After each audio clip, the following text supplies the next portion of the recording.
Shabbat, Shabbat, come home and rest. Shabbat, Shabbat, Yahowah's best. Lay down the weak, let your soul be free. Shabbat, Shabbat, come back to me. 6 days we work, then we bask. We leave the noise to hear Yah's voice. We listen, we learn, we struggle to know.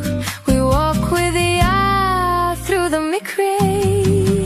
Shabbat, Shabbat, come home and rest. Shabbat, Shabbat, Yahowah's best. Lay down the weak, let your soul be free.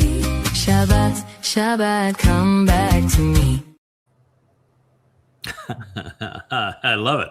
Oh, that's a new introduction for our family hour here on the Shabbat. And I realize it's not Shabbat time for everyone.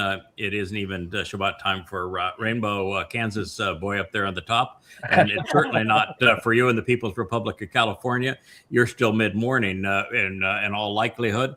But for us Easterners, the sun is within about 30 minutes of sinking, maybe even less than that for us in the U.S. Virgin Islands. So it is definitely Shabbat, 7 hours ahead in Yisra'el, and that is our target audience. So that certainly is appropriate for this show. I love the new introduction. It's excellent. Yeah. Odie did that for us. Oda Lape, yeah. Mm-hmm. Well, now, how does he pronounce his name? Oh, don't make me do it again. Oladipopo. Oladipopo. Wow, Oladipopo. Does he have a short version of that? I just call him Lottie. Lottie. Is that what he likes? Yeah. Or does he like Oladipopo? I'm Irish, so Lottie sounded good. Okay, there we go. All right. He is our Nigerian covenant member, right? He's from Nigeria, moved to New York City, and is a techno wizard. Oh, absolutely, yeah. He's done. Okay. I've seen a lot of things from tonight is his. Mm-hmm. Yeah, I hear a lot of really wonderful things about him. We'll have maybe find out a way that get him on one of our shows, and more people in the family can meet him. Yeah, absolutely, you can do that. Okay, so your contribution to the introduction of the show, since I've worn you out, I've been told in the 5-day vlog on the vlog is Audio Popo and the new Shabbat introduction. That's a pretty good start, though. Okay, all I'm going to say is after that song, I am in such a much better mood, and all I can say is TYIS. So, okay, thank you. It's Shabbat. Yeah, there it is. And, we have a very different view of Shabbat than do the rabbinical types. Last time I checked, verbs define nouns, and Shabbat is a verb. Yep. And everything that I have ever studied about Yahweh is all of the most challenging things that he has achieved, the hardest things that he achieved. They're always on a Shabbat. This next Shabuw'ah, it's a Shabbat. The Shabbat for the harvest a little over a year from now, it's on a Shabbat. The Towrah, which is the greatest day, God's going to do more things on Shabuw'ah than on any other day. In fact, I think God's going to do more things on this next Towrah, which is a Friday evening, Saturday, Shabbat, than he has done since creation. I think it's that busy a day. And if God's working that hard on a Shabbat is not do nothing day. That's right. It is not. No, and he's leading us all back into the garden. It's also on a Shabbat, and it's a 1,000-year celebration of the Shabbat, where we get to prove that we can work with Yahweh and get things accomplished. So I'm going to view Shabbat as an active day. And there's my friend Captain Kirk, and I know you don't have a lot to say, because typically what I get is a thumbs up at this point of the show, but I did make a major accomplishment with Captain Kirk there. We got Captain Kirk to participate in the chat and messaging pages on Yada Yah, and for Kirk, who is an analog guy, to bring him into Yada Yah world. Welcome home, pal. I think that was a major achievement. You're going to do you? Yeah, you're going to love that place. You're going to really love it. I've gone to the point where I was a texter and an emailer and loved email and texting. I have very seldom text and I very seldom email now. I'm almost all communicating at yadayah.com because everybody that I want to talk to is there. and we can all, yeah. I mean, so it's just marvelous from my point of view. And I understand you have a story you're going to tell us, Mike. I didn't know you were a storyteller. I know you were a drummer, but a storyteller, fact checker, storyteller, drummer, Renaissance man. I just have a couple of short stories from this week. So last weekend I was cleaning out my home office, and I found a 3-ring binder, and so it had like the original, well, probably the original or light chapter, you know, the one that really got me into this. And then I found a printout of email conversation thread, you know, that we had back and forth. So I had asked you about the 3 doors, and then I made a the 3 doors. That goes back to the ark when we're doing the original translation of that portion with like Genesis 6 or 7, something in that range. Yeah, early on. Oh, wow. Okay. Yeah. This is 2000. Okay, so I forgot to tell you that the email was from 2008. Yeah. So actually, the 3 doors came about in my first translation of Hosea. So that's the first chapter I ever wrote for Yahowah. As I wrote trying to correct my pals, Ken Powers' work on a book, and I couldn't correct it. I had to rewrite it, and so I ended up translating. My first book ever was Hosea, and very quickly in Hosea I learned that, boy, that whole religious concepts of all souls go to heaven or hell was just absolutely wrong, and it had to be wrong, and that most souls simply dissipate upon their mortal demise. And so I think we were the first ever to deduce that Yah's testimony says that there are 3 fates for human souls, not 2. And the one that's the most common is the one that no one seems to want to talk about. So that goes back to an original treasure, my friend. That could be, you know, like put in the museum section of Yahowah, in the archives in the museum section of Yahowah, pal. Yeah. Well, wow. I first to explain that, I think ever. To this day, there's not anyone touting that. No, no one has even picked up on it, and it's the reason you're here. So that was one of the big reasons I stayed away from almost every religion. Yeah.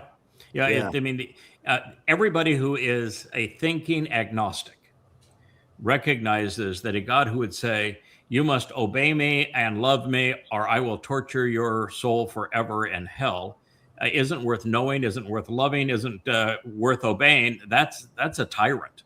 And so if that was God's approach, heaven or hell, then he wouldn't be worth knowing. And so here I am now. I've jettisoned, walked away from Christianity and from politics.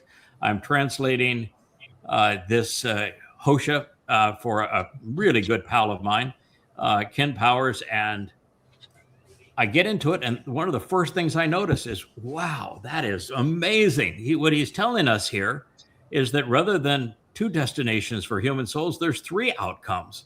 And the big outcome is the soul is simply dissipated. So the souls of people who were misled, who didn't mislead others, but never came to know who Yahweh was or what he's offering, they simply dissipate. It's not a penalty. It's fair. They don't know him. He doesn't know them. And that only those who actively mislead end up with an eternal existence in Sheol. And the religious view of Sheol isn't even right. There are no fires. It's a dark, lightless place. No fires. It's just eternal carceration of a soul. No tortures. And that Shamayim heaven was limited to unreligious people. And I thought that was so foundational to everything we'd come to know about God. It's one of the very first profound discoveries. And it rings as accurate today as it did when we first discovered it. So if you could keep that, I would like, to put that in the Yahowah Hall of Fame and the museum wing for foundational archive. Because I think about that all the time. We've part of learning is that you realize that you've said things that could be said a different way or more clearly, or you grow past an understanding into something new. But I realized that, it's probably 90% of the insights that we've had are consistent all the way through for 25 years, and that's one of them. And there's others that have made, we've nuanced them and added to them and refined them over time. But yeah, save that sucker. That's a good one. Thank you for bringing that up. That's a good story. Okay, I'll try to make a PDF. I'll scan it and make a PDF. Okay, then further on, we were having this conversation. Then I made a PowerPoint presentation based on the Or Light chapter, and I sent that to you in this thread. And then I fact checked you. I think this might have been the first time I fact checked you. I don't know, but in Psalm 22:7, you had said Aradatha instead of Aria lion. And he said, and then you replied and said it was like an old version of Logos or something that was wrong. Or something. Yes. Okay. The second story is, so like Thursday morning around 10 o'clock, I was about ready to leave for work. I go in late to miss all the traffic in Dallas because there's always wrecks. Like the other day, there was like 5 wrecks on 75. That's the highway I have to take. Anyway, so I'm about ready to leave, and the doorbell rings and knock on the door, and I open the door, and there's 2 Mormon kids standing out there. So I had a conversation with them. So, I told them, I asked them if they knew God's name. They go, Jehovah, like, no, it's Yahowah. And let's see, and then I told them that Dowd was the Messiah and Son of God and all that, and there was no Jesus Christ, and that wasn't going over very well with them. No, probably not. You didn't make any friends. Making friends and influencing people. No. And I told him Paul was a false prophet and demon possessed. I told him he had admitted to being demon possessed in 2 Corinthians 12:7. Yeah, so and in Romans he admits to being a sexual pervert. Well, the one kid that probably would have blown up 2 Corinthians, and then I don't know, he didn't get it. And then let's see what else. I told him I asked him about the mikra. They don't know anything about that. And then, of course not. The first thing they said is, we want to invite you to the temple on Sunday. And I go, well, Sunday's not the Shabbat. Sunday is like sun god worship day. And they were kind of taken aback by that. And really? And then, and let's see what else. Oh, I told him Joseph Smith was a fraud. The gold or copper tablets and all that. Yeah, the golden tablet. Yeah. And then the funniest story about that is that he wanted to prove, somebody wanted him to prove that his credentials, because he claimed that he was chosen because he was an expert in deciphering ancient languages. So he was the perfect guy. Now, he didn't, by the way, say what language the golden tablet was, but he claimed to be and when they asked him for proof of it, he said, I lost it. Right. Yeah. Conveniently lost it. Yeah, completely. I lost it. But so somebody said, okay, here's a citation from ancient Egypt. Why don't you read hieroglyphics? Yeah, hieroglyphics. And so this was before the Rosetta Stone. And he said, I can, no problem. I can decipher this. It's talking about Abraham and forming of the covenant and his relationship with Sarah and with Yishak is what it's all about. And so they said, okay, write it all down. Then the Rosetta Stone comes out and everybody can read the hieroglyphics. It's actually an incantation from the Book of the Dead. Yeah, the Book of the Dead. And so, of course, when that was shown to Mormons that he was a complete and utter fraud, it didn't change. It just like what you said, your religion is a complete fraud. Doesn't faze them because their faith is impervious to facts. Right. Yeah, it didn't faze them at all. So at the end of all this conversation, I tried to give him one of Shannon's cards, because Shannon stopped by a few weeks ago, gave me some cards. And they wouldn't even take this card, God, so what are you afraid of? It has God's name on it. You're afraid of God's name? Yeah. Okay. Well, no, thank you for for knocking the Mormons off their rocker. It was always, I'm sure it was entertaining for you at least. Yeah, it was. It was. So what you thinking there, Will? We had a breakthrough this week. We were working on the Hebrew grammar, and it was a nice collaboration, I think, for all of us to do that. And once we get it up and we get it edited, which shouldn't take too long, I think it's going to be really great because it's beyond Hebrew grammar. It talks about the concepts of the grammar and the ancient Hebrew mind, the ancient Eastern mind versus the modern Greco-Roman mind, and how we're abstract and adjective based, and Hebrew's a verb based language. I mean, it's an action oriented. Most of it's in the kal stem, so it's literal, genuine, the most simple form of the verb. So I'm learning a lot, and everybody's been able to throw their hat in the ring, and we all did it together. I've talked a lot about my favorite part of Hebrew is that Hebrew reads like light exists, that there is no verb stuck in time. Just on a photon of light, all time exists simultaneously. And so anything said in a Hebrew verb is true for all time, past, present, and future. And that's always been my favorite part of Hebrew, is that it reflects the light that Yahweh tells us that he is most similar to.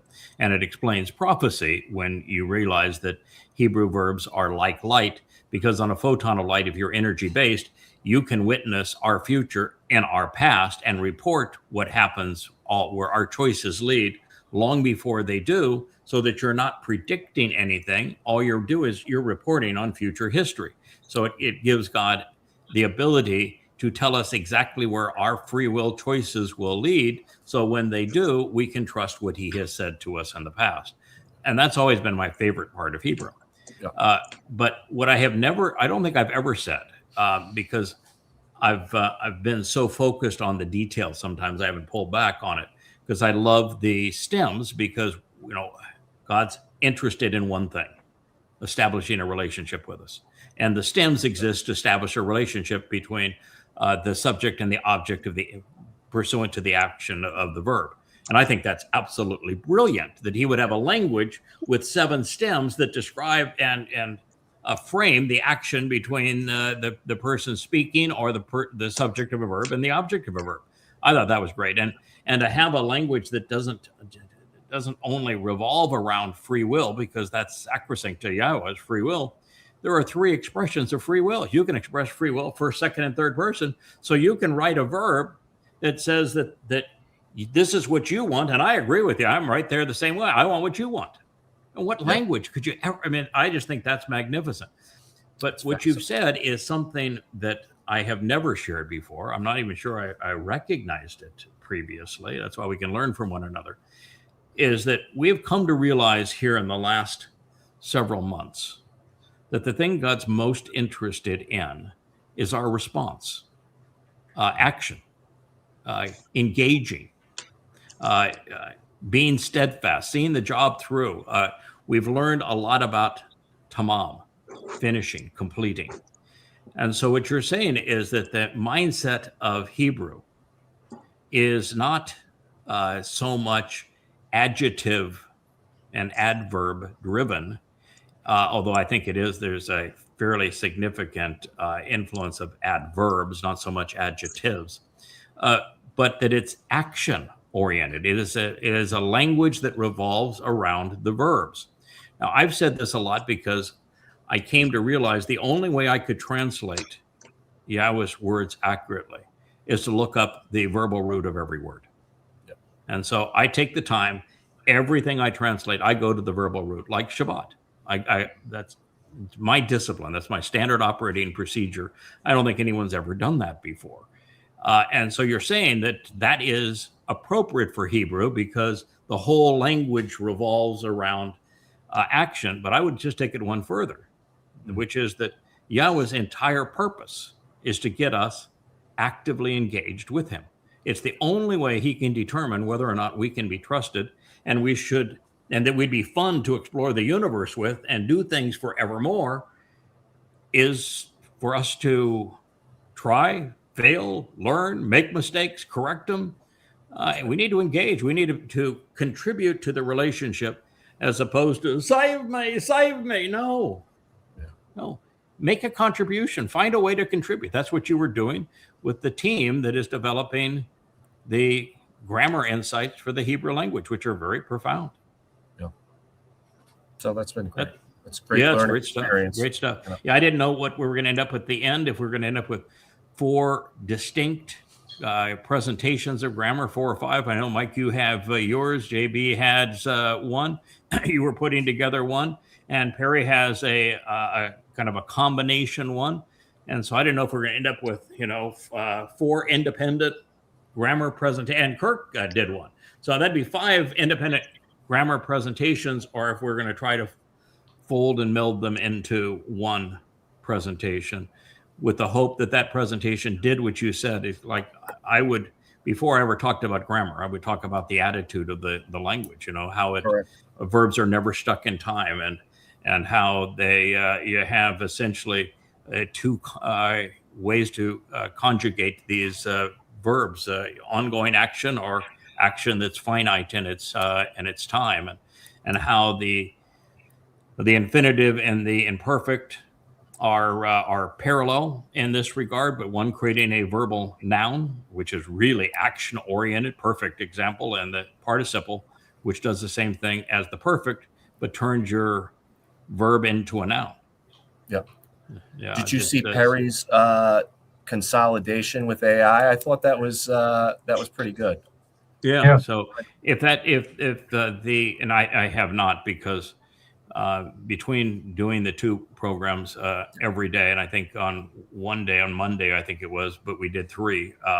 But that's taken a lot of time, and I've spent more time with Joe working on the website than ever before. I'm not a technologist, but I've got an eye for what we're trying to achieve and a mindset. And so Joe and I will go through details that you would never ever think that you would even think anybody would even bother to talk about. But I've got a pretty keen idea as what we're trying to achieve and the look we want to have. And so we spend a lot of time, hours and hours and hours on the back end of that. And then the other thing is that I've now realized that I have 4 versions of Coming Home 4, and they vary in length from 350 pages to 700 pages. And there's 4 versions of Coming Home 4, combined 2,000 pages, because I wrote it based upon something we were experiencing that I could share as part of these programs. And then we learned something new, and then I'd have to go into that so I could translate it and think about it and prepare for sharing it on these kind of programs. And over these past 3 to 4 months, we've done that now 4 different times. The Luminary program that we'll get into later this evening, it happens to be an example of that. After we did the last word picture, which then turned into a 700-page book on the last word picture, it took me right back to, I got to tell the story of the 2 luminaries and walk them all the way through the process. And so that becomes the book that is going to be Coming Home 6. And I'll have a Coming Home 5 and a Coming Home 3. And I'm trying to work on those 3 books simultaneously and map them out and not have any duplication and have it all work effectively. So it's the first time I've written 3 books at the same time. So Perry has sent it to me. I have not read it. I scanned the first version. The first version wasn't spectacular, but he has explained to me how it matured, and everything he's told me about it sounds great. And that's the goal, is to try to merge all of this to share insights on Hebrew grammar that are so essential to an accurate rendering of the testimony in the Torah, prophets, and Psalms. It's a great tool. Dr. Jeff, you had some insights, and I cut you off as we were leading up to the show because I said, "Hey, man, we're delivering this for the family. You got to share what your overviews and thoughts were with everybody, so they can all listen." What were your impressions? To pick up the baton from you, Yada, basically want to first send a shout out and a kudos to Joe Page, because the website is beyond stupendous and magnificent. And it fits right in with what we're going to speak about tonight with Yowel, and which is in parallel with Yirmiyah 31. I'd also like to make a point that it was wonderful and inspirational to watch Matt on the vlog with you and Kevin. And I want to just let him know that we grow and glow together, so we can all show, and that it is very inspirational for all of us. He has a great story. He's a great human being. He's really a fine man, and he has grown so much over these last 2 years. We're so appreciative for him and of him. Absolutely. The third thing I like to mention, which actually is just continuing to blow my mind away, is that 2,700 years ago, our prophet Yowel told us to know Yahowah and his enduring testimony. You've got to know and listen to Yada. He did. He didn't just, wasn't an inference. It wasn't a nuance. It was black and white, in your face. This is how it is. No equivocation. That's correct. And to think about Talk about the confidence for God. 2,700 years ago, he's talking about somebody that is essential to his people's return to him 2,700 years in advance. And he's confident enough that he's going to, as Kevin said, okay, yeah, I'm not worn out for doing the vlog on the vlog. And again, Kevin said, yeah, but that's only because you've got the 7 spirits of yeah, if I had 7 spirits, I wouldn't be worn out either. Yeah, he contributes a lot to it. There's no question. But he still had to know that the guy, he had to know the guy he was going to deploy. He would have had to have done something with him previously. He would know that he came through previously and that he's tenacious enough. And he's going to approach it the same way, systematically. He's going to devote the time and the effort, and it's going to happen. I mean, it's such confidence, I think, from Yahowah. And exactly. I don't see what he sees and us. I don't see it, but I'm glad he does. Here we are on the cusp. We're 13 days away from Shabuw'ah. And I've been telling you forever that the ultimate medicine, the ultimate healing, the ultimate way to have eternal life, Shamayim, with our Abba, with Dowd, with Boaz, Ruth, and the entire covenant family, is to know Yada, to listen to Yada. So that is the ultimate, again, the ultimate Raphael. It is. The ultimate, and I say that as a person who's been around medicine and has been attempting to just transiently heal flesh forever. But this is the ultimate doctoring and the ultimate path to eternal life, which is meaningful in the best way possible. Yeah, it's something that we had a long conversation today with the guys here, and it's something I've had to grow into. If God had said, "Oh, by the way, this is what you're going to achieve and how it's all going to play out," initially, I'd have been worse than Moshe. I'd say, "You're out of your mind. Find somebody else. This is not going to work. I am not that guy." And God gives you the time to mature, to learn, to grow. But he does not give you the time to be satisfied. He keeps you right on edge all of the time. And it's as if he knows that you're capable of doing more than you think. And if you keep on edge, you'll keep right on going. And I've finally grown into the point where I don't run from it. I know that it's absolutely impossible that there's anybody else who ever has or ever will meet all the criterion that he has laid out. And I look back at our body of work. You look at that website, for example, and the content that's on that website and how magnificently it is presented. And there's nothing like that in the history of the world. Okay. And it's not just enormous amount of content and really inspirational content. And they talk about a dissertation, and you can earn your PhD if you advance the field of knowledge in one tiny area. Well, we've advanced the understanding of God in 1,000 ways. And I've written upwards of 1,000 dissertations. And so there's just nothing like this in the history of the world. You go through the repudiation of Islam, the repudiation of Christianity, the repudiation of Judaism, the proof of Yahweh's name, the understanding that Dowd is the Messiah and the Son of God who actually fulfilled Pesach, Matzah, and Makudim, and that Jesus is a complete fraud, and then to prove that Allah is not God and Muhammad wasn't a prophet, and that the rabbis have been lying to Israel for thousands of years, and then to provide some 10,000 insights that are unheralded pursuant to the Torah, prophets, and Psalms, to invent a new way to translate from the Dead Sea Scrolls, to shake every term out of its Masoretic diacritical cocoon, and then to go to the actionable root of every word to translate them and then explain them and then make the connection so you go from knowing to understanding.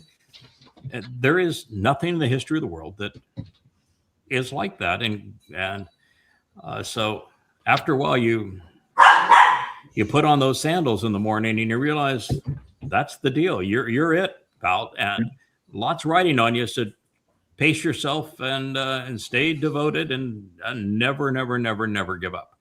Just conclude by saying I think you deserve the title, my opinion, of being chazak to the eighth power. Yeah, we've talked about that also today because I've got now two grown men that spend 5 days a week, long days here in my home, and I'm not the easiest person to get along with. I am very aggressive. I know exactly what my responsibility is. I won't venture from it. Won't veer to the left or to the right. And I'm obsessed with what we are trying to achieve. And that's no bull. But that's no bull. That is no bull. God picked a personality that was right for this occasion. Would it be right for every occasion? No. But it is right for this occasion, and it was right for all of the other occasions up to this point. And it'll be right for the occasion we have going forward. And it doesn't mean that you need a bunch of people that are bullish like that, but you certainly need one. And so I've just become comfortable. This is God's pleased with what we're doing. He's all in with it. He's thrilled. Listen, you mentioned three things. One is the power of that last show that we did as the sun was setting in the Caribbean on Yowel and his introduction of why Yada was important from God's perspective. Yes. My view is that is as powerful a message as we will ever deliver. That is as good as we can possibly do. And I watched that whole show afterwards, and I'm still a goosebump after what we had to reveal. And we didn't put in any opinion. That was, this is what God said, and we explained it. So I think that was important. I think your comment on Matt with cats is not only correct and that he's inspirational, but I think everybody that's part of this family is inspirational. I think everybody has gone through a rough patch. I think everybody has an interesting story to tell how they got here and what this has done for them. And so my thinking is that if we can get more members of this covenant family, and I know it's a rough time because we do it at 11 o'clock Eastern time, and some people work. And I don't know if they can take an early lunch break, or if we can postpone the show to 12 to make it overlap with that, or if it's in the West Coast, of course, it's 8 o'clock in the morning, and that's not so bad. It's before most people go to work. But I think we should have everybody do a guest stint on that show, and that the first third of the show should be me interviewing that individual and pulling out interesting aspects of their life before we even get them to contribute to the news or the Torah discussion. What are your thoughts, Kevin? You're with me all the way on that show. What do you think? Oh, absolutely. I would love to have more of the personal involvement with the family, folks coming forward, telling their stories the way they're comfortable. I think that first of all, we all grow from learning their stories, but it also, we realize that how similar we all are, We are, and so yeah. those issues that some people have about, why me, why am I special? Oh my gosh, to live in this time, the greatest time to find Yahowah and needle in a haystack, to be one of a million, why me? And then you look around, it's like, why not me? Because it's Kirk. It's all of our stories are similar, right? Yeah, absolutely. We were all similar. I've been told that Mariah and her husband, that's Palm to Face girl and Mr. Palm to Face guy. In fact, we've actually exchanged a couple of messages now on the on yadayada.com, are interested in doing a show together. Now, of course, the whole issue is, can we create a time to do that others can contribute without so much the shows having to be in the evening or the weekends, because there's only so much I can do before I would face plant, and at this point that is probably not a productive thing. So we'd have to keep it in a period of time that works for everybody. But I would love to see who can participate and what times they would be able to participate in that show. I do think having the discipline to do a show at 11 o'clock and in most days to follow it up with a second show, I think it is working quite well. And I'd like us to continue doing that. The third thing that you brought up, and I happen to like this idea of us going around the lower left quadrant here, has all had stories that are perfect for this particular program, and that all lead to an interesting teaching opportunity. So I think we all ought to do this more often. But the first thing you talked about is the website. I'm out of adjectives to describe it. I think that the website is stunningly beautiful. And when you look at websites, to find a website that is just beautiful is so rare. And the ones that are visually attractive usually have no content. Their purpose was to be visually attractive. We're content rich, and yet that site is gorgeous. Like when we put up that search engine, and it had normal search paraphernalia search with, a button that says search, a button that tells you how you can sort the words. It writes, write your question in here, and I just said no. I love the search. I think the results of that search engine, particularly the way that it presents these vlogs, where it will take you to a sentence or two before your word comes up in the vlog, while putting a transcript of the vlog off to the right and a thumbnail of the vlog off to the left, is just stunningly brilliant. And to be able to search 1,500 hours of these vlogs requires a transcript for all of them, and it has to be a transcript that is actually spelled correctly, and closed captioning is not even remotely close. So you have to have a system for doing that, then a database table that has all of this, and then the ability to search it and dynamically generate it. And at the same time, it's generating every time your word or phrase is in a book. And it shows you the cover of the book. It shows you the paragraph that it's in off to the right. And if you click on that link, it will take you to the flip books, which, by the way, are now proprietary. Joe wrote proprietary code for our flip books because they're so much more efficient and so much more we can do with them than a standard version.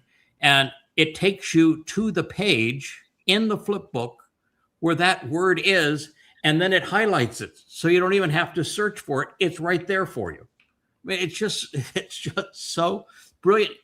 And to have somebody that can think all those things through and then has an aesthetic mind to deliver them in a manner that's beautiful. Because you do a search on that site, the results are gorgeous.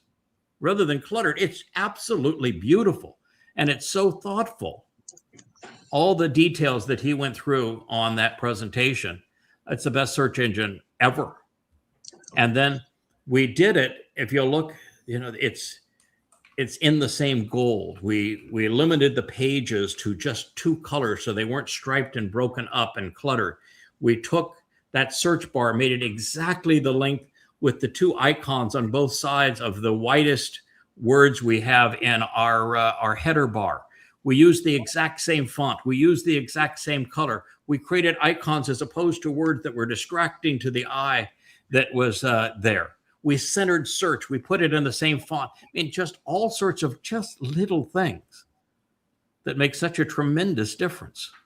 And that's one of 1,000 things that site does. I mean, in a world of AI, where AI can't get out of its own shadow, where it reports on popularity, and what's popular has always been wrong, and it plays to a person's ego, so they continue to hit it because every hit on an AI costs money. Most people don't know it's my credit card that's on that AI engine. Every question, I get a charge. We did it because I thought it was worth doing. And, what am I going to do? I'm not going to need any money going forward. So I'm happy to have it be that way. But to have a search engine that we can now limit to covenant members, because people that are outside the covenant, they were asking questions that were just ridiculous. It's like they were using AI to fill in the voids of their life. They wanted to tell their life story, like they were talking and get the AI to sympathize and respond to them. Or they're trying to ask the same question 50 different ways to trip the AI up so it would give them the answer they wanted. So we were able to limit it to members. That changed everything in terms of the approach to it. And then we geared the AI discipline where Joe actually has every AI question, every response, and a grading system, which is now Perry's responsibility, where every AI answer he grades. And he tells the AI, you got this right, you got this wrong. This approach was great, this was not so good. So we're actually training the AI. And we're giving now the AI transcripts of every one of these shows, because what we're learning and that are part of these shows is well beyond what we wrote in the books. And so it has the books, which is upwards of 30,000 pages now, and the transcripts of 1,500 hours of logs. And it goes through all of them to provide a thoughtful answer. This is true artificial intelligence.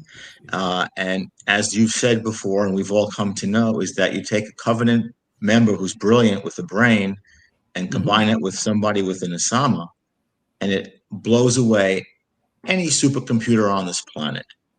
Right. And that's another thing, too, is that one of the things I wanted to do with our site is I wanted it to be able to replicate the best of social media while getting us out of the anti-Semitic, racist, religious, political swamp that is social media, because social media now is very caustic. It's one of the most harmful things in our world today.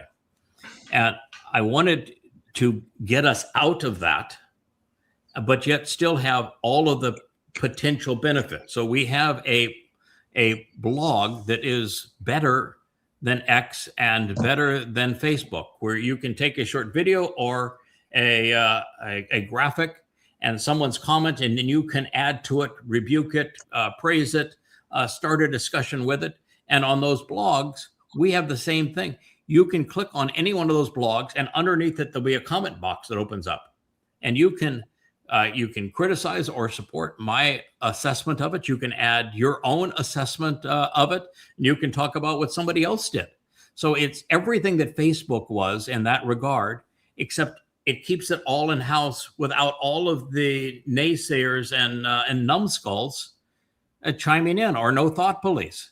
And so every single vlog, every music video, every vlog we have done, you click on any of them, not only will they play, but you stay on our site when they play, and they're actually playing from YouTube, because YouTube has the bandwidth and the data storage to be able to take these gargantuan files that is an hour and a half or 2 hours or 3 hours of video.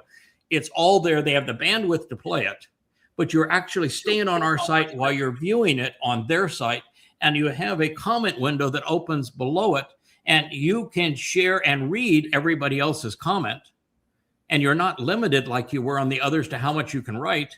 And if you're typing in Word, for example, and you have characters like our Paleo-Hebrew, it will retain the formatting. I can copy and paste from any book with most elaborate formatting, including the Paleo-Hebrew font, and it will present it in the paragraphs, the justification, the bold, the italics, everything it retains. It is so, you can't do that on Facebook or YouTube. They are on X and on YouTube, you get about 10 words and they'll cut you off. And there's no formatting of any kind on Facebook. And here too, on any one of those posts, you can post another image.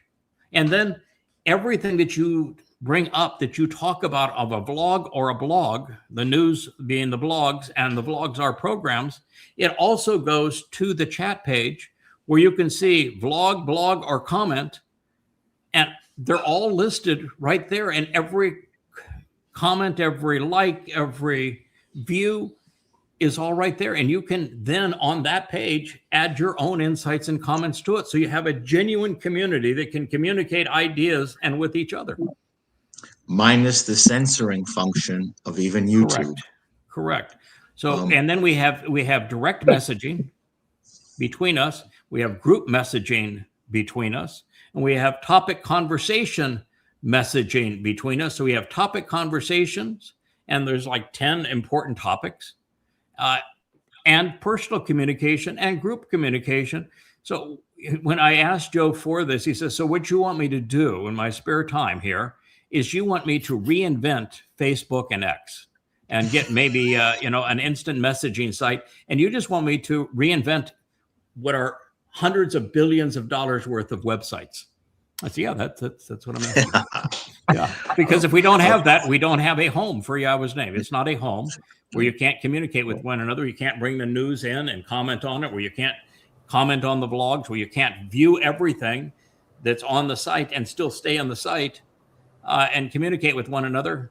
Then you still are having to use other messaging apps, and you're going in and out of the site. No, I want everybody to be together. And he says, all right, we've asked for the impossible here, but I'll figure it out a way. Yeah, I'm just going to leave you with this, Craig. I'm going to leave you with this also. What you're saying, it's stunning. It is stunning. And in terms of family, something that you've emphasized to us, and to me personally for a long time, as real family, when we have our joys and we share, they are augmented. They are. When we have our sorrows and our foul ups and our, mess ups, they are mitigated, halved, and attenuated. This is true. That's what we can do on this site. You're right. And that's the beauty of what we've created here for support of family.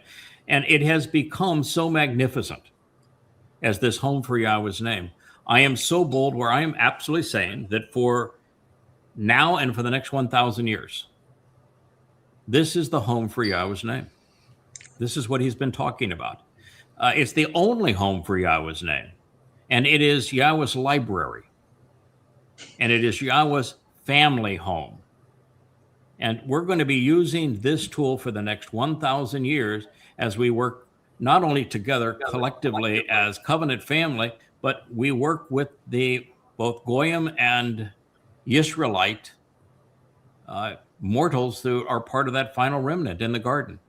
This is our home, and it's absolutely gorgeous and so powerful. And now to think what God had to do to make that possible.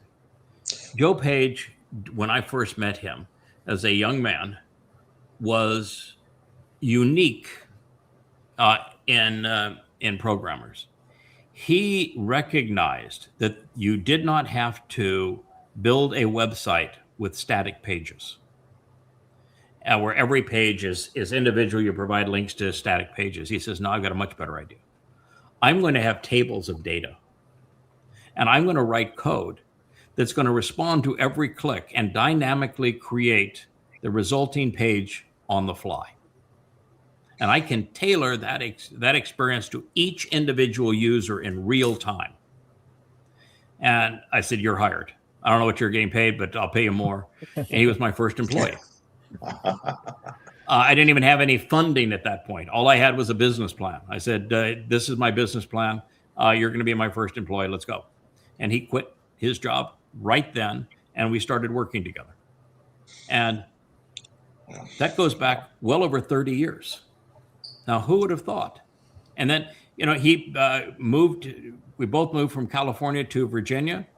And when I left Value America, the company we built, which was vastly superior to Amazon even today, we worked on this Yahowah together. And Joe was a brilliant contributor to Yahowah Radio and to Shattering Myths and to the books I was writing, because he had such a brilliant analytical mind and was so disgusted by religion. He was brought up, he's Jewish by ethnicity, and he was brought up to be a Roman Catholic, and he just read the Riot Act. I mean, he did far more to the priest than you did to those Muslim or Mormon boys. Where the priest says, your son's going to hell, and we don't want him to be part of the church. And you'd hear what Joe had to say to the priests as they were having that conversation. They just put their tail between their legs and walked out. So you have an anti-religious guy who is saying, wait a minute, you're translating the Torah and prophets, proving that religion is wrong. And all the things I hate about religion, you're proving that I was right to hate them. And you're presenting God in such a way that as a guy that is 100% rational, I love what it's, of course, this is what he has to be like. I love it. And now, what would the thought that after all of that time, we would need to develop a website like this, and you would have what I think is the most gifted programmer in the world, who is covenant, who is willing to devote this enormous amount of time and has the genius to pull it off. Now, so when God says, we're going to accomplish this, or when he said, knowing Yada is the answer, well, it takes a family. And without the Joes of the world, it doesn't happen. So I don't know if Joe was there when you visited me in Charlottesville long ago, Jeff. Did you meet Joe on one of your trips? I didn't meet Joe. I met Ken. Okay. I wasn't aware. Was Joe a converso? No, his family had tried to convert to Roman Catholicism. I think he had grandparents that were hugely Roman Catholic, and they were Jewish. They would be converso. He also has heritage of Holocaust non-survivors. He shared, and I should find it again and repost it now that we have it on our site. But what his grandfather wrote, or great-grandfather wrote to his grandfather. You remember reading that? I remember you reading it, yeah. You did it. I want to find that again and present it. But and it was something that was published in the local newspaper of what, during the Holocaust, what his great-grandfather wrote to his grandfather, and the treatment they were receiving and what was going to happen and how they should proceed in life, and how his grandfather was sent to America at like 6 or 7 years old just to get him out of that so he would survive. And so when they sent Joe to, because the only way that you could survive, I guess, as a Jew is to be converso. And it's like during the Inquisition in Spain. And when they sent him to the Catholic, catechism, or they call those classes, he just tore him to ribbons. I mean, he was brighter, more rational than any of them. And so I had a really astute agnostic that was my sounding board as we were beginning to cleanse the Torah of religiosity. So I thought it was pretty spectacular. But he's our guy. He's the one writing this, and we have a relationship that goes back, 30 plus years of being best friends. You might tell Joe the chat room's got new ideas for him. They're all talking right now about the Yada Yada app and the features they want in it. Oh yeah, yes. I happen to agree. We should. We should, and he will. And he's. I'm sure he'll figure out a way to do it. And he's well aware. Leah, very early on, before this iteration of the site ever came about, says we're gonna have an app, and I'm like, we're okay, gonna have an app. But so Joe is well aware that about an app. Yes, there's so much more to say, and what's really important is that Joe is the kind of programmer that I've tried to be as a teacher. Which is, if you're a really good teacher, you can write yourself out of the curriculum. You can get the team and the people that you have taught to be great teachers.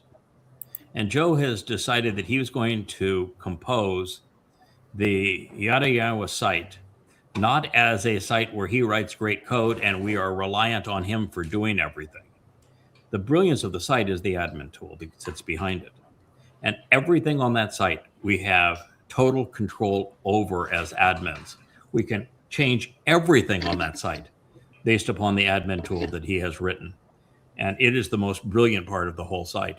And then Joe, recognizing that we're coming up upon Shabuw'ah, and he's hoping, like I am, that it's in June of next year. I mean, I'd kind of like the best of both worlds. I'd say I could use a good long weekend break for this May, and then I'll come back 5 days a week and work it during that next 3.5 years. I'm more than willing to do that. I'd just like maybe to spend Shabbats up there in Shamayim, and we'll give it our best down here, and come back in a little leaner, younger. Physical body wouldn't be so bad either. And I'll share one, give one to my pal Kirk there too. And I know my pal Rich wants one.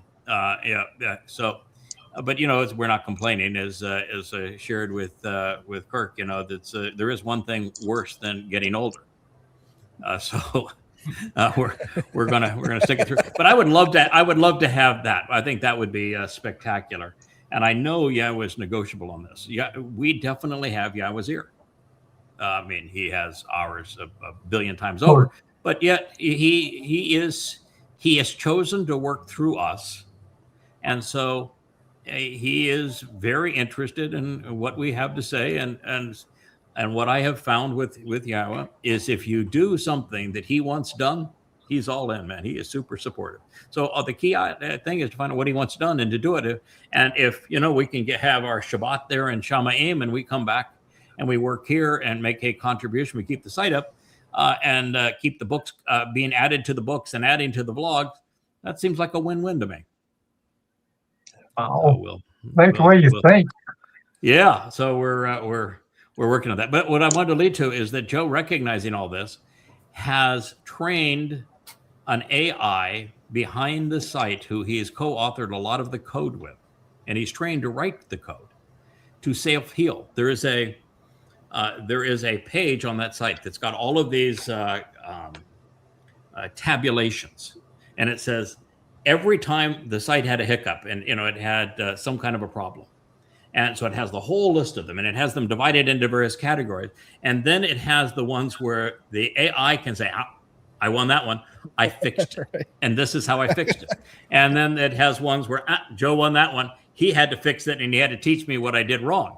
And so they have a scorecard. Amazing. And what he is doing is he has trained the AI to fix the site. Like the site, I don't know if you know, but about 4 or 5 days ago, the site went down for about 6-8 hours. And thank God it went down, because it was really getting to be slow. And we tried to figure out why it was slow, and then why it went down. And it went down because the host thought we had a denial of service attack. And what happened is we were using Google as the search. The browsers like Google are basically major search engines. So for the search, rather than writing a whole search code from scratch, he adapted Google's for it. And the Google search got caught up on the charts where we had Paleo-Hebrew. And they kept spinning in those charts and kept on trying to resolve those charts and never could resolve those charts. And so the constant return for the search to try to resolve those charts slowed the site down and told the host that we're having denial of service attack, slowed it down and didn't shut it down. And so when it shut down, then Joe had to be all hands on deck to say, what caused the problem? I have no idea other than, I was saying, Joe, it's over here. But he figured out what the problem was, where that page was, that it was having problem in the search. And then he realized, I can't use even the most sophisticated search capability. I'm going to have to write one from scratch.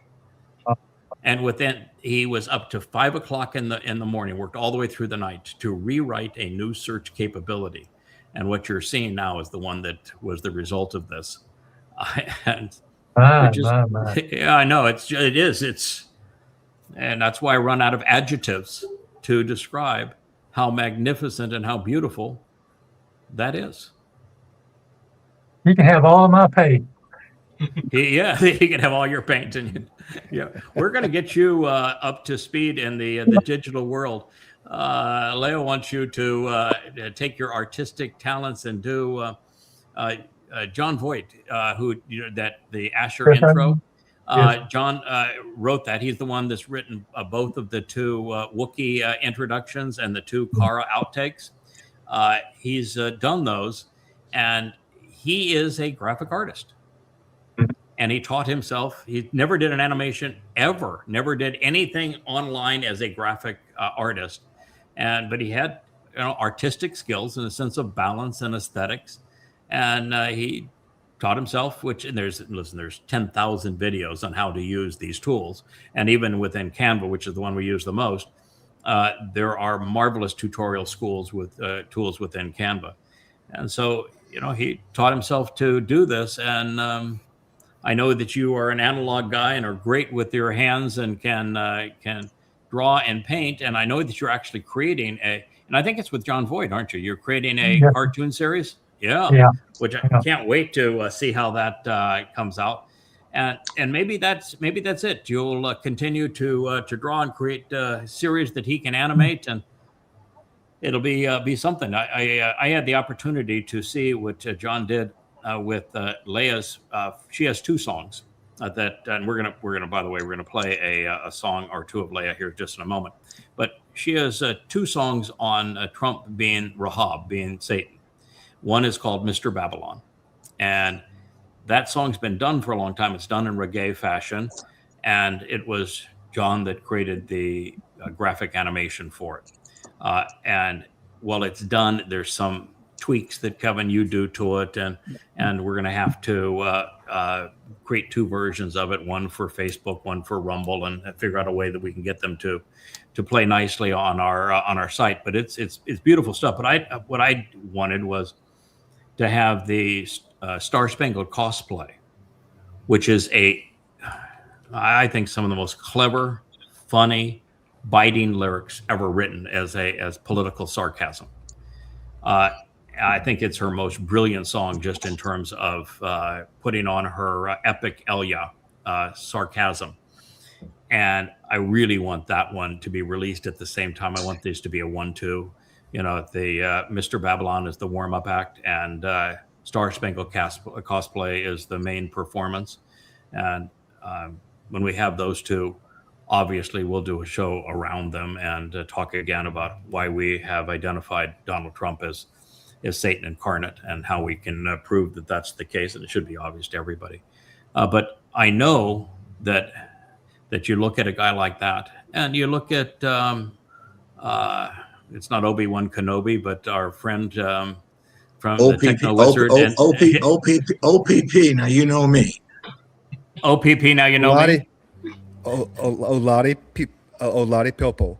Oladi Popo. Okay, that's it. Yeah, Oladi Popo. And he's probably laughing at us not being able to speak a name that's probably as common as Kevin and Uganda and Nigeria. But nonetheless, we are. Listen, if Moshe's issue was that he slurred his syllables, and it seems to be one of the criterion that God wants. I don't want somebody too polished; they're not real. I'm not looking for perfection and dialect and polish. I'm looking for real. Then he knows that we have a good excuse for not being able to pronounce his name, and it's actually a sign of honor and respect to have not being able to say it correctly. But he's the same thing. He had no, I don't think, any prior artistic skill in this regard. But that's the thing we are the most in need of is people coming up to speed on these tools, and it isn't something that we can say, okay, if you want to do this, we'll teach you. We can't do that because we don't have the time. We don't have the time to do that, and there's all the tools in the world for somebody to and all of these various resources and all of the tutorial tools that you could possibly imagine to teach you how to do it. And so you've got to sometimes just take some initiative, go learn how to do it, and make a contribution, because what we're finding is there's lots of forms of communication. One is the way that I have communicated all through the years, which is we write a book, right? Black and white. We write a book. And then what we have found is that, well, there's also, we can talk to you. You turn on the camera, you turn on the microphone. We did it as radio. I did it as radio for 15 years or more. And now we have the vlog format so that it's video and talk. We call it a vlog. And that makes a huge contribution. But we also have the music, which conveys the message more emotionally, more powerfully, in a way that people can retain it. And then we can take that music one step further and score every song to a graphic background that underscores the message and communicates it even more visually, as we're going to see on these next two songs, but also where the lyrics are legible and they're written as part of the visual presentation. So you're reinforcing what you're hearing in your ears with what your eyes are seeing, and retain it and process it more. I think it is the epitome of communication. And that's why we have an entire page just devoted to well over 100 original songs that are all focused on yada yada. Talk about content. That's just extraordinary. Speaking of which, I'd be remiss if I didn't mention the magnificent talent that Amah is, and what a magnificent conductor she is. Now, you'll notice that she is not here this evening. It was a rough day. And we're going to have to figure out a way that she returns to a normal life. We're all built differently. As you can see, I'm built like a bull. I'm resilient as hell. I've been through the ringer. It takes a lot to phase me, and if you do get up my dander, I'm going to come right after you. And I'm just built to take it. I've done it all of my life, and nothing's new. And God has now taken me to the point of 25 years every month, adding to it. So you get some backbone, some resolve, some grit. Leah's an introvert. She never wanted to be written into this story.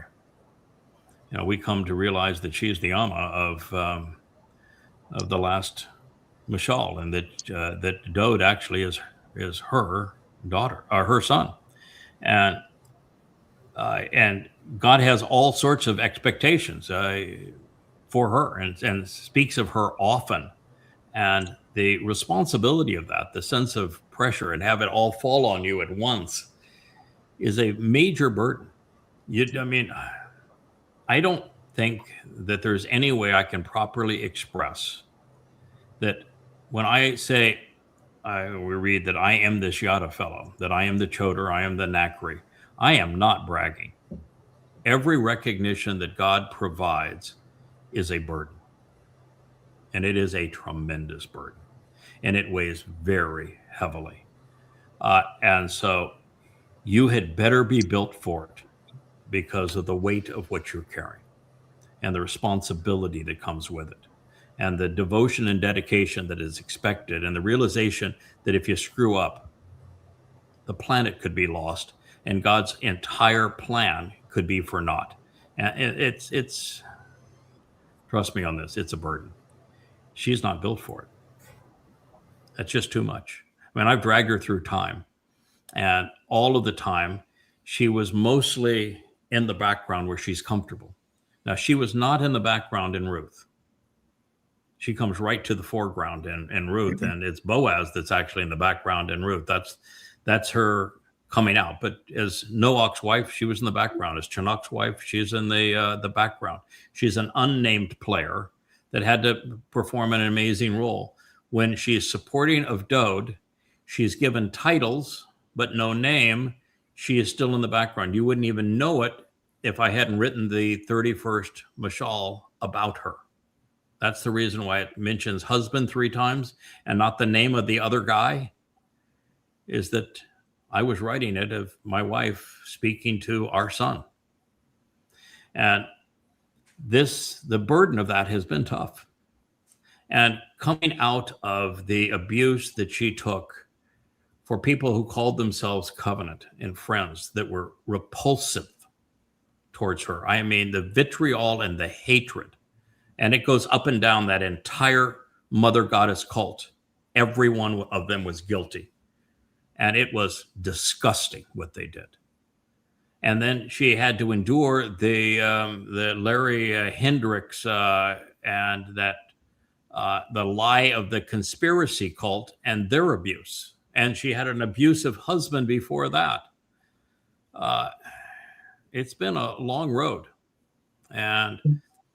And then to have this burden, it's more than she can bear. And she's trying to resolve it by working around the clock, and she's getting no sleep, and it's eating her up alive.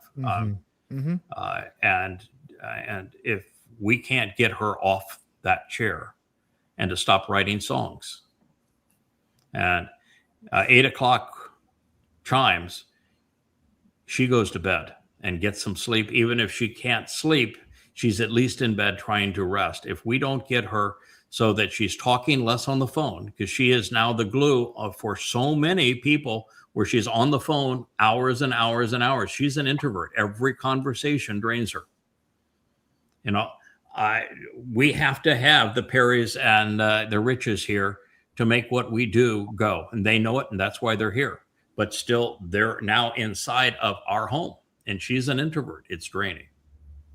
So everybody that is participating here, you need to be a contributor to Leah and not a drain. And it's going to be important that music group, for example, in the graphic group, get to the point where they're as independent as possible and are making a net contribution without being dependent upon her, because as an introvert, there's only so much she can give. And I'm not in a position where I can help in that regard, because it is her silo and she loves the branding and she's not going to share that.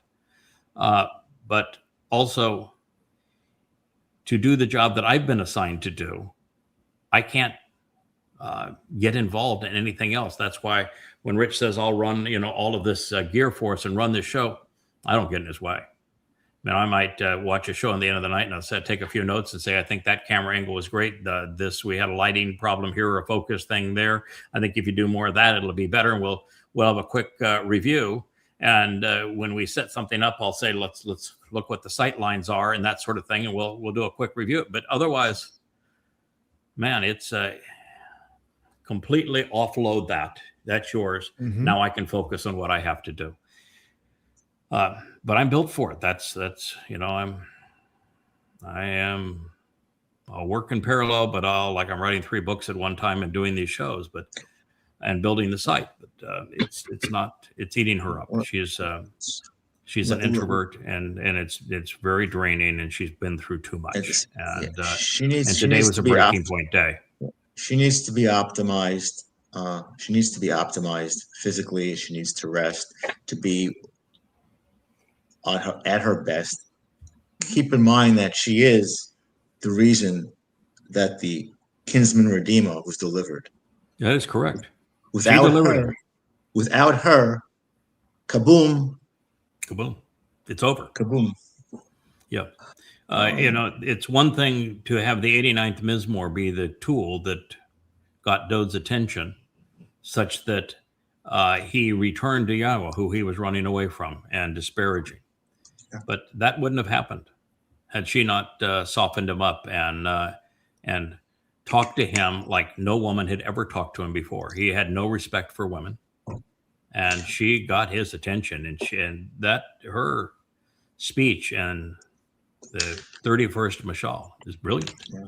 And had she not done that, would not have happened. And of course, she's coming at this from already having established the greatest love story ever told, where she, as Ruth, announces, I am your Amah. I am the productive mother. And I'm going to deliver for you the kinsman redeemer. And I'm going to be there for both of those harvests. And oh, by the way, our home is Bethlehem. That's where we're going to bring him out. And she had all that experience going for her, and she had all the confidence in the world. And she knew that he had very poor judgment in women and did not have a good sense as to how to be a father or how to be a man. And she is as responsible for Dowd coming back to Yahowah and growing up and maturing as anyone alive. And then she is literally his mother. This idea that Mary, mother of God, that's absolutely BS. There was no Jesus, there was no Mary. But it's Ruth. And she was brought back. And so, these are not quiet. Those are not quiet roles. No fulfillment of matzah. No fulfillment of matzah. No, for Dowd to go from what he was in his life as the shepherd boy that became the king, who was afraid of his own shadow much of the time, running from King Saul, running from his son Absalom, running from God at the end, to turn into the man that said, yeah, I'll let the Romans nail me to a death stake and torture my body to death. Yeah, I'll sign up for that. And I'll go into hell carrying everyone's guilt, trusting Yahowah and the Spirit to protect me in Sheol so that I can redeem my people. I'll sign up for that. I'll do that. You think of the kind of upbringing that was required of the 30 years that preceded that, to have him say, yes, I know that's my purpose in life and I'm going to do it. I'm committed to it. And you can imagine at somebody like that, and he has to go before the Romans, and the Romans are acting like they're all big shots, like they own the world. And they ask him, so you think you're a king? And he says, yeah, I am. I'm not only the king of Judea, of which you're in my house, and the king of Israel, which is much bigger than that. I'm the king of the universe. And then what are you? King of the universe. I'm coming back as king of the universe. I am Elion. You have all these fake gods. I'm the living embodiment of the real God. Yes. Now, you want to talk? This is my city. It's called the city of Dowd. Yeah. Oh yeah. Imagine, and then saying, we're going to flog you to death. Yes, I know. Get on with it. Get on with it. That's the plan. You're going to flog me to death, and there's going to be a nincompoop that's going to claim to be a Roman citizen that's going to claim the Jews killed me rather than you. Yeah. And by the way, all you're going to touch is my body, which I'm glad to get rid of. So let's go. But she, together with you, infused him with a testicular fortitude. And I emphasize she. What it took. What it took. The testicular fortitude to do what he had to do. We had to model. We had to be his parents, and we were, and obviously we prevailed at it. You have a song. Speaking of Ruth, don't you? We do. We have a song. Where I will go where you go. So yeah. One of the great lines ever uttered. Your people are my people. Your God is my God. Where you go, I will go. This is Ruth to Naomi as they ventured back from Moab and back into Yisra'el. even before it was Yisra'el. And at the time, keep in mind that Boaz was the head potentate there in Bethlehem at a time that there was no Jerusalem. So this was the capital of the Hebrew world, and he was the primary landowner and business owner. Had a pristine reputation, and she went in there as what is considered the lowest status possible, where she was perceived as a goyim. She was no more goyim than was Boaz, by the way, if you followed their parent and their family tree. But that's how she would have been perceived, and she was a widow. Her husband had died, and she was childless. So she was childless and a widow, and perceived as a different ethnicity. So she would have been the lowest of the low, and she was a woman who had no rights. And she went into that town and she took it by storm. And she won the heart and the mind of the guy that was the primary landowner and business owner of the number one town that would have been and what became Yisra'el in Bethlehem, the very town that, of course, Dowd would come from twice more. And she is the great-grandmother of Dowd, and she will be the actual mother of Dowd 3,000 years thereafter. And when Dowd fell off the wagon, generations before or after the Ruth and Boaz story, she's delivered again as the Amah to save him from himself because he had fallen so far. So it's the greatest love story. It's the greatest prophetic story that there is in the Torah, prophets, and Psalms. And it's one of the least understood.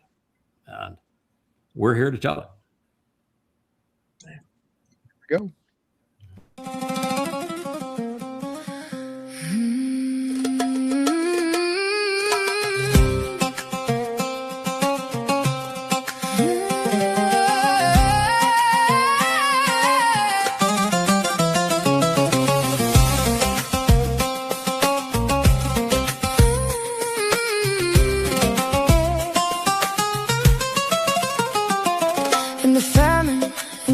Were nothing when hunger called and hope wore thin. She came to glean where grain grew, a woman of measure, steadfast and true. Through grain and some, through toil and need, she walked in trust, she learned to heed. And in the wind that moved the wheat, she found a shelter strong and complete.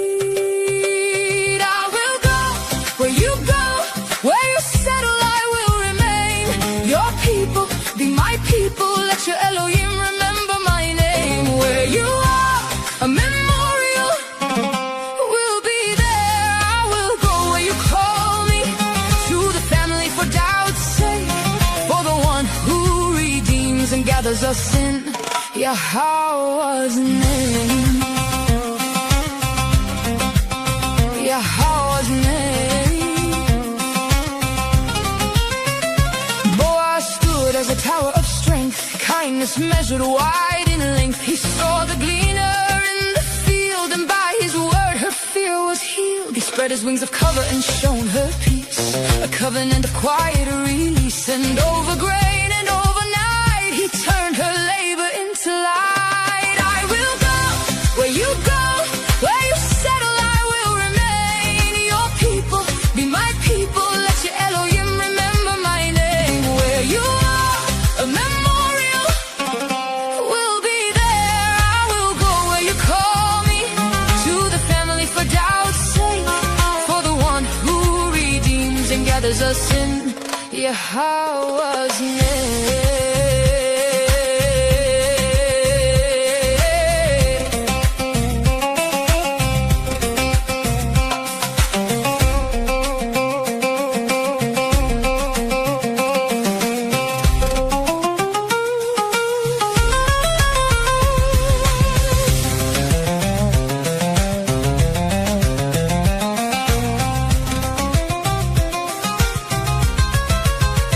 And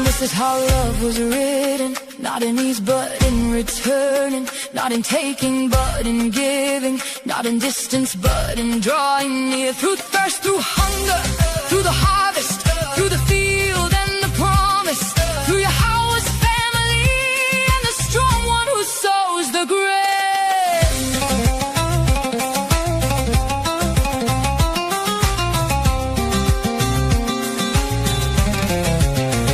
The kinsman come in thunder, let the covenant be like a rainbow sea. Let Yahowah's name be lifted bodily, bright and clear, pure and clean. For Dowd sings of knowing and healing, of a father who calls us near. And Ruth with Boaz stands as a witness, love made flesh and truth made clear. I will go where you go, where you settle I will remain. Your people be my people, let your Elohim remember my name. Where you are, a memorial will be there. I will go where you call me, to the family for Dowd's sake, for the one who redeems and gathers us in Yahowah's name.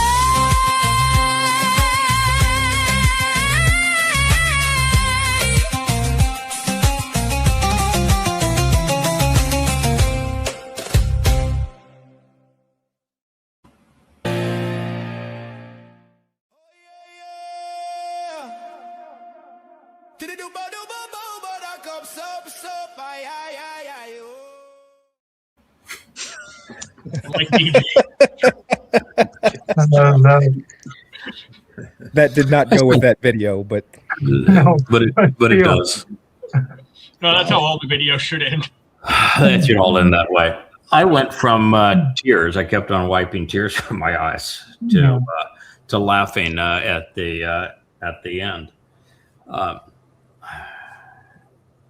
am doing everything I can to create the 4 variations of Coming Home 4, which is going to be Coming Home 4, 5, and 6, so that I can get to the point in the context of Luminaries, which is the book that we're currently reviewing, that I can translate and interpret every word of Ruth's story. When it comes to women in Yahowah, Ruth's it. It's not Sarah. Certainly not Shabuw'ah. It's Ruth. It's not Deborah. She's great. It's not Hannah. It's not Leah was great. Not so much Rachel or Rebecca, but Leah was great. But Leah is Ruth. She's the most important person in the whole story. I've always loved the story of Ruth. Yeah, it's the greatest love story ever told. It's real. It goes from heartache to brilliance to love. It is this constant tug of war between head and heart, and every word of it is prophetic. This is how the kinsman redeemer, Dowd, the very firstborn son of God, was delivered. This is his mother. And you have in this story a man who was quite likely the most important person in Yisra'el based upon his labor and what he was contributing prior to Dowd. And was more committed to work and to improving the community than even Dowd was. Man that got dirt under his hands, fingernails. He was a worker, and he owned the land. He tilled the land, and he treated the land and his people by the Torah. He was so extraordinary from God's point of view that God instructed that one of the 2 pillars on the portico of the temple be named after him. You know, you need to understand he is a really important guy in God's story, and is probably the second most important person in God's whole story. And yet he is an afterthought in that story. That's what a point I want to get to. It's Ruth's story told from her perspective. You get some insights into what makes Boaz special throughout the story, but it's Ruth's story told from her perspective. That is, if you're a woman and you want to know what you're capable of and what God's view is of women, that's your story. And what's so amazing about that story is that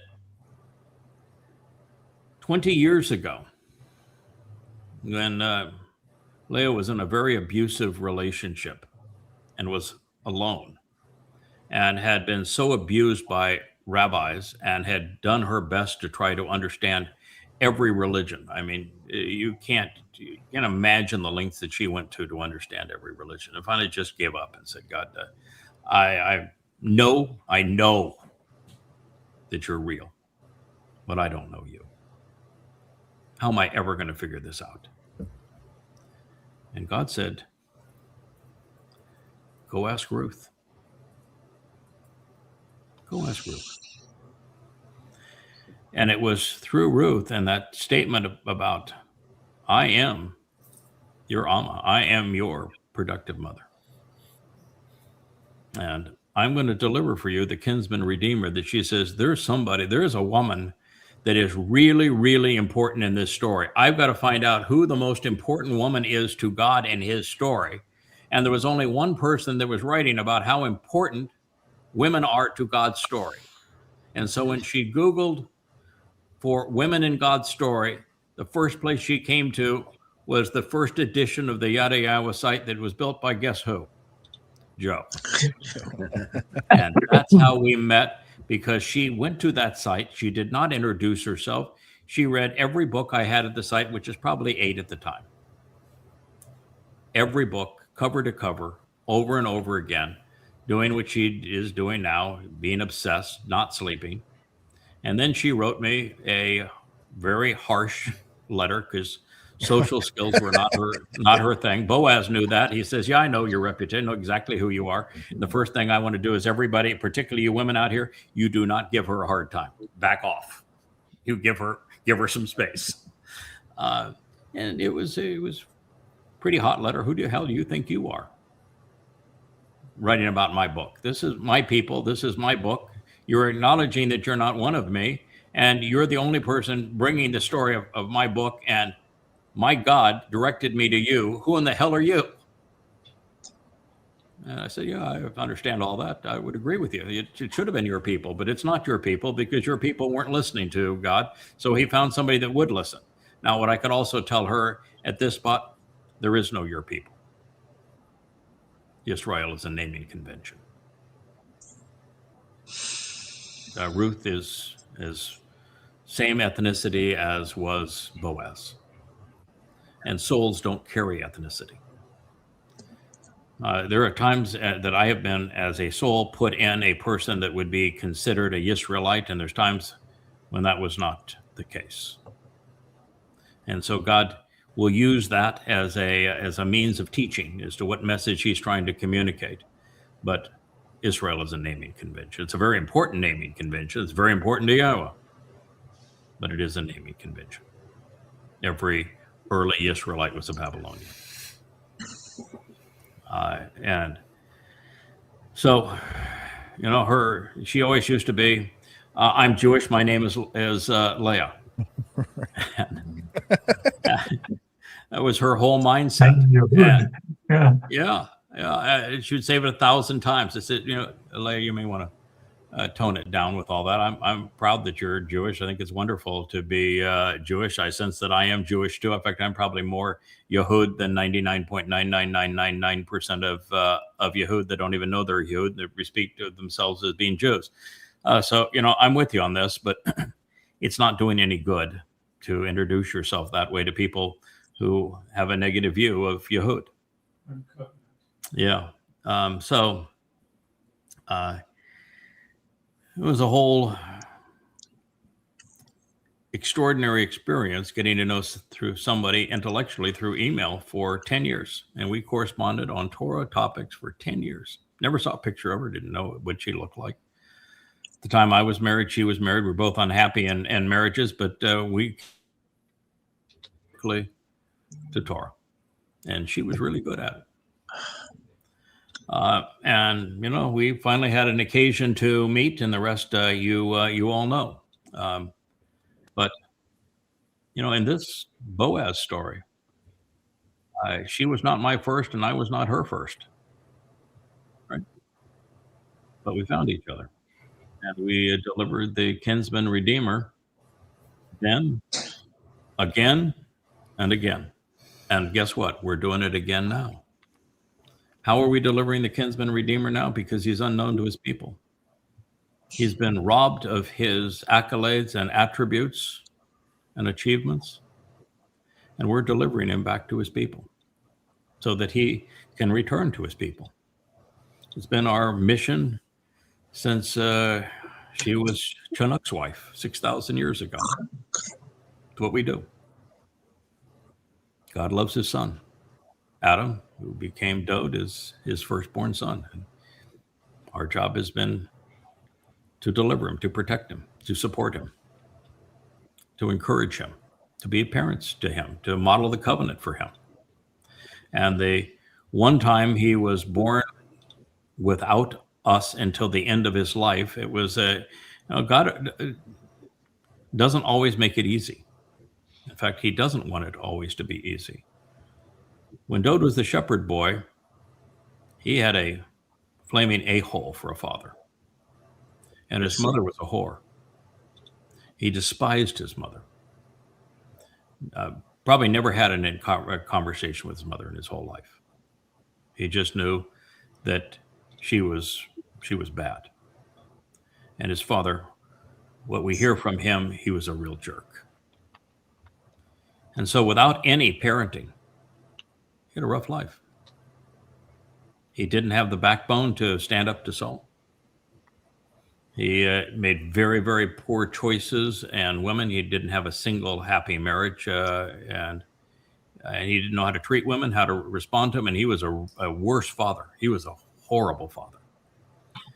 And it all came to a crashing halt, after the Absalom rebellion, after the Bathsheba mistake, and Dowd is trying to run from God. God is condemning his own son. They won't even talk to each other. And that's when we returned to deliver Dowd from himself and back to God. And we did. Oh, we had big assist from, God's a pretty good helper. He's pretty good at this stuff. And we're working for him. But we did. I started off as Obed-Edom, and then became known as Ethan Hajraki. We did it. And then we'd come back as Boaz and Ruth again to deliver the kinsman redeemer for real for his fulfillment of Pesach Matzah B'Kudim in 33 CE. That story is the single most important prophetic story in the whole collection of books. The greatest love story. It tells you everything about what it's like to live in the covenant, what it's like to engage and be guided by the Torah, how men and women are supposed to relate to one another. It's really extraordinary. I can't wait to be able to do it again. What I'd like to do is start with you. I'm going to read this line that Jeff was mentioning from the show yesterday. I want to read it again. We can all chime in. You can give me your thoughts on it. I'd love to play that song again with that introduction and knowing that it is our future. As soon as I get these books so that I can enter them as unpublished books for everyone to be able to read, and for the AI and the search to be able to provide and to be integrated with our translation index, I'm going to spend whatever time I can on Ruth. I want to tell that story as well as I can possibly tell it. That story is me. Tori is her. That story lives in me. But I want to tell it with her pacing and her delivery as it is told in that story. Because it's exceptional. And there All is right, a so- lot there. There's a lot there that is not in any translation you find of Ruth. You know, especially when you get down to the third and fourth chapters of Ruth. That whenever I go to a Bible Hub or a Q Bible, it is a completely different feel and focus of the book. You know, When Leah brought the final word picture to me, the 31st Mishal, and I read of her relationship as a surrogate mother to Dowd. And then I read what Dowd had to say to Yahowah about how your Amah, he referred to her as, speaking to God, as your Amah, God. She saved me. If it wasn't for her, I wouldn't be here. Our relationship would never have been melded again. And then when I read Dowd saying that to Yahowah, I had to go and say, I know what that word means and where it's used powerfully. And I know that I'm reading this because my wife was asked to go ask Ruth, which brought us together. And it's Ruth who twice calls herself the Amah. And so I read it in Hebrew, because it's nothing like what you read in English translation. It's just nothing like it in Hebrew. It's a very different story. And it's so gripping and it's so prophetic that I set it down and said, my whole world needs to move towards this, but I need to set it up. This is not a story you just jump into. This is I realize this is the single most important story that God ever told, and it's real. And I need to build up the proper presentation. That's why I'm writing Luminaries now. I'm writing Luminaries for the single purpose of setting up the story of Ruth. I have to say, Craig, as a Yahud to Jewish rabbinical types and to Jewish individuals, don't you dare believe a word of this nonsense that Ruth converted to Judaism. No. Don't you dare. Of course not. That is absolutely false, horrific, horrendous. Yeah, that's their story, and it's completely wrong. The rabbis are wrong on every woman in the Torah. Every single one, they are back asswards. Yep. Yes, they are. And they love Miriam, for example, who God hated. And God loves Ruth most of all. And they have Ruth converting to the very thing that God hates, which is Judaism. Yeah, that did not happen. Your people are my people is not a conversion to Judaism. People and religion are highly distinct. God loves ones and hates the other. Not to mention that the idiocy known as Judaism wasn't created how many years later? Yeah, Judaism is actually a product of Rabbi Akiva. There was Jews have been religious since the beginning, and that's what ticked God off more than anything else. There's nothing God despises more than religion. That's why the Torah condemns the very Jews that prayed around with it as if it were a whore and dance along with it. That Torah hates them. The real Torah despises the religious Jew, despises him, and despises all religious people, but particularly the religious Jew, because they're lying about God, and they ought to know better. Yes. And so God is exceedingly hostile to Judaism, and he loves Ruth, which means Ruth had nothing to do with Judaism. But Judaism was actually conceived by Rabbi Akiva, the idiot that came up with the false Messiah, the man who pretended to be a Jew, really even wasn't a Jew, and who used his wife's money. He married a wealthy man's wife or a daughter, and he used the money to attract accolades. And then when the accolades, 35,000 of them died, he blamed them for their own deaths. And then he tried to fight his ignorance of Christianity, which all he had to do was read the Torah, prophets, and Psalms, and he would know that it was Dowd who was the Messiah and that he had done all these things. He could have just destroyed Christianity before it ever took root. And instead of attacking Christianity with the truth of what the prophets actually said about Dowd. He foisted his own false apostle or Messiah on the world, and he brought the Romans in to destroy Judea and to cause the diaspora. And that's the father of your religion. That's how stupid you have to be a rabbinical Jew. You have to be a complete and utter moron.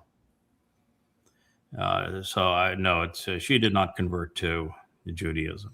Yeah, I just say that as somebody who's a Yehud, I'm adamant about that. And you just gave Akiva another notch on his belt, that he weaseled his way to a sugar mama. Mm-hmm. He did, and he used the money to create a following. And then when his following, 35,000 acolytes, all died, he blamed them. He was a scum. That was one of the most disgusting human beings, and he caused the diaspora that led to the Holocaust. And he started the religion of Judaism with the false Messiah, Bar Kokhba, for which the rabbis get their six-pointed star, son of a star. He is reprehensible, as was Maimonides. And so the religion of Judaism is one of the most reprehensible things in the world. And it's responsible for Christianity, and it's responsible for Islam. It's the mother of the horse.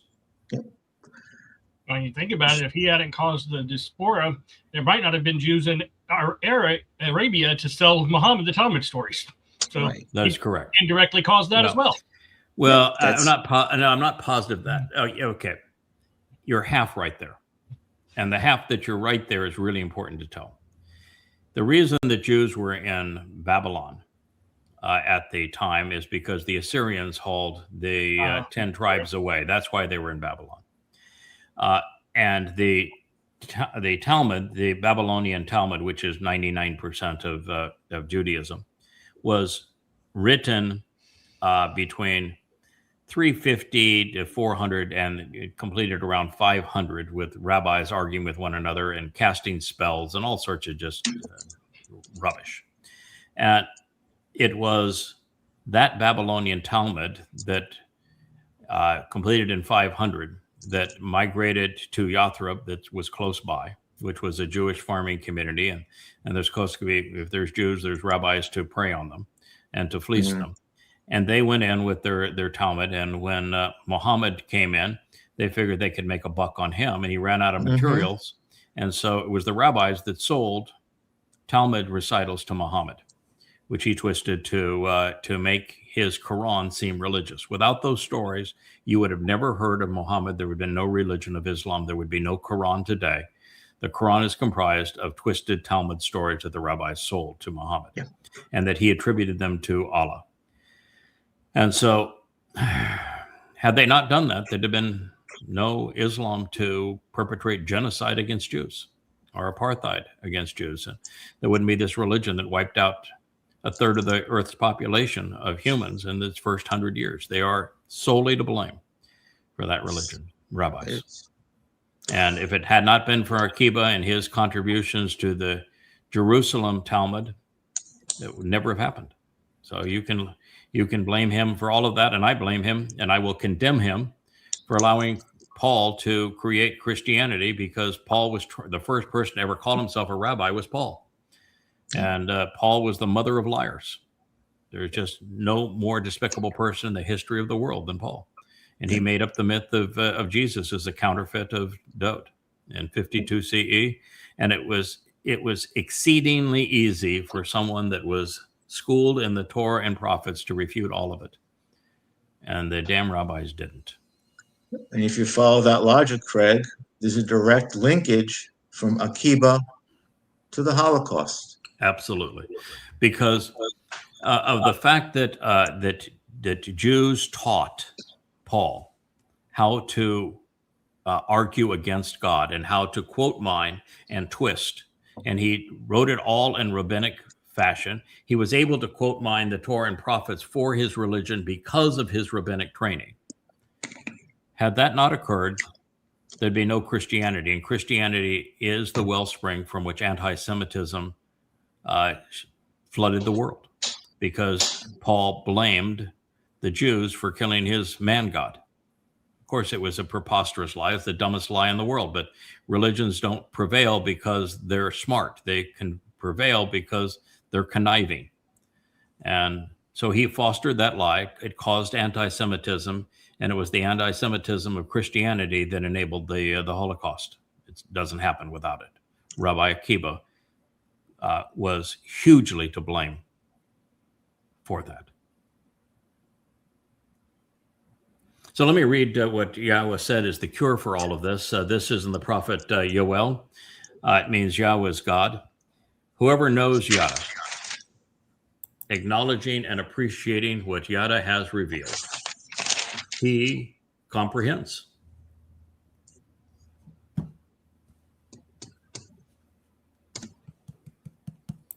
That guy. Yahweh. So God starts off straightforward. Whoever knows Yahweh, acknowledging and appreciating what Yahweh has revealed, he comprehends. Whoever discovers and pay attention to Yahweh, he is made aware and realizes what's true. He will alter the mindset to enable the return and restoration. This is the single thing that God wants the most.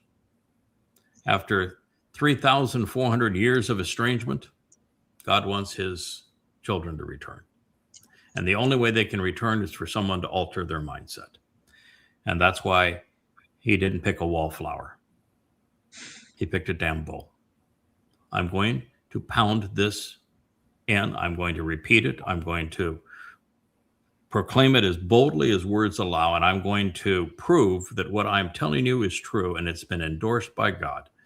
My job is to alter your mindset if you're Jewish. If you're Goyim, I hope that you join us. You're welcome. But it's the same exact Torah, same exact story. And you can't get from where you are to where we are by hating Jews. You must embrace them. And your mission and mindset must be to change their mindset and lift them up so they return to Yahweh. So we Goyim are part of the covenant family, and we're going to work, and we love Yahweh, and we're going to make every contribution we can. But we're here to support his love for his people.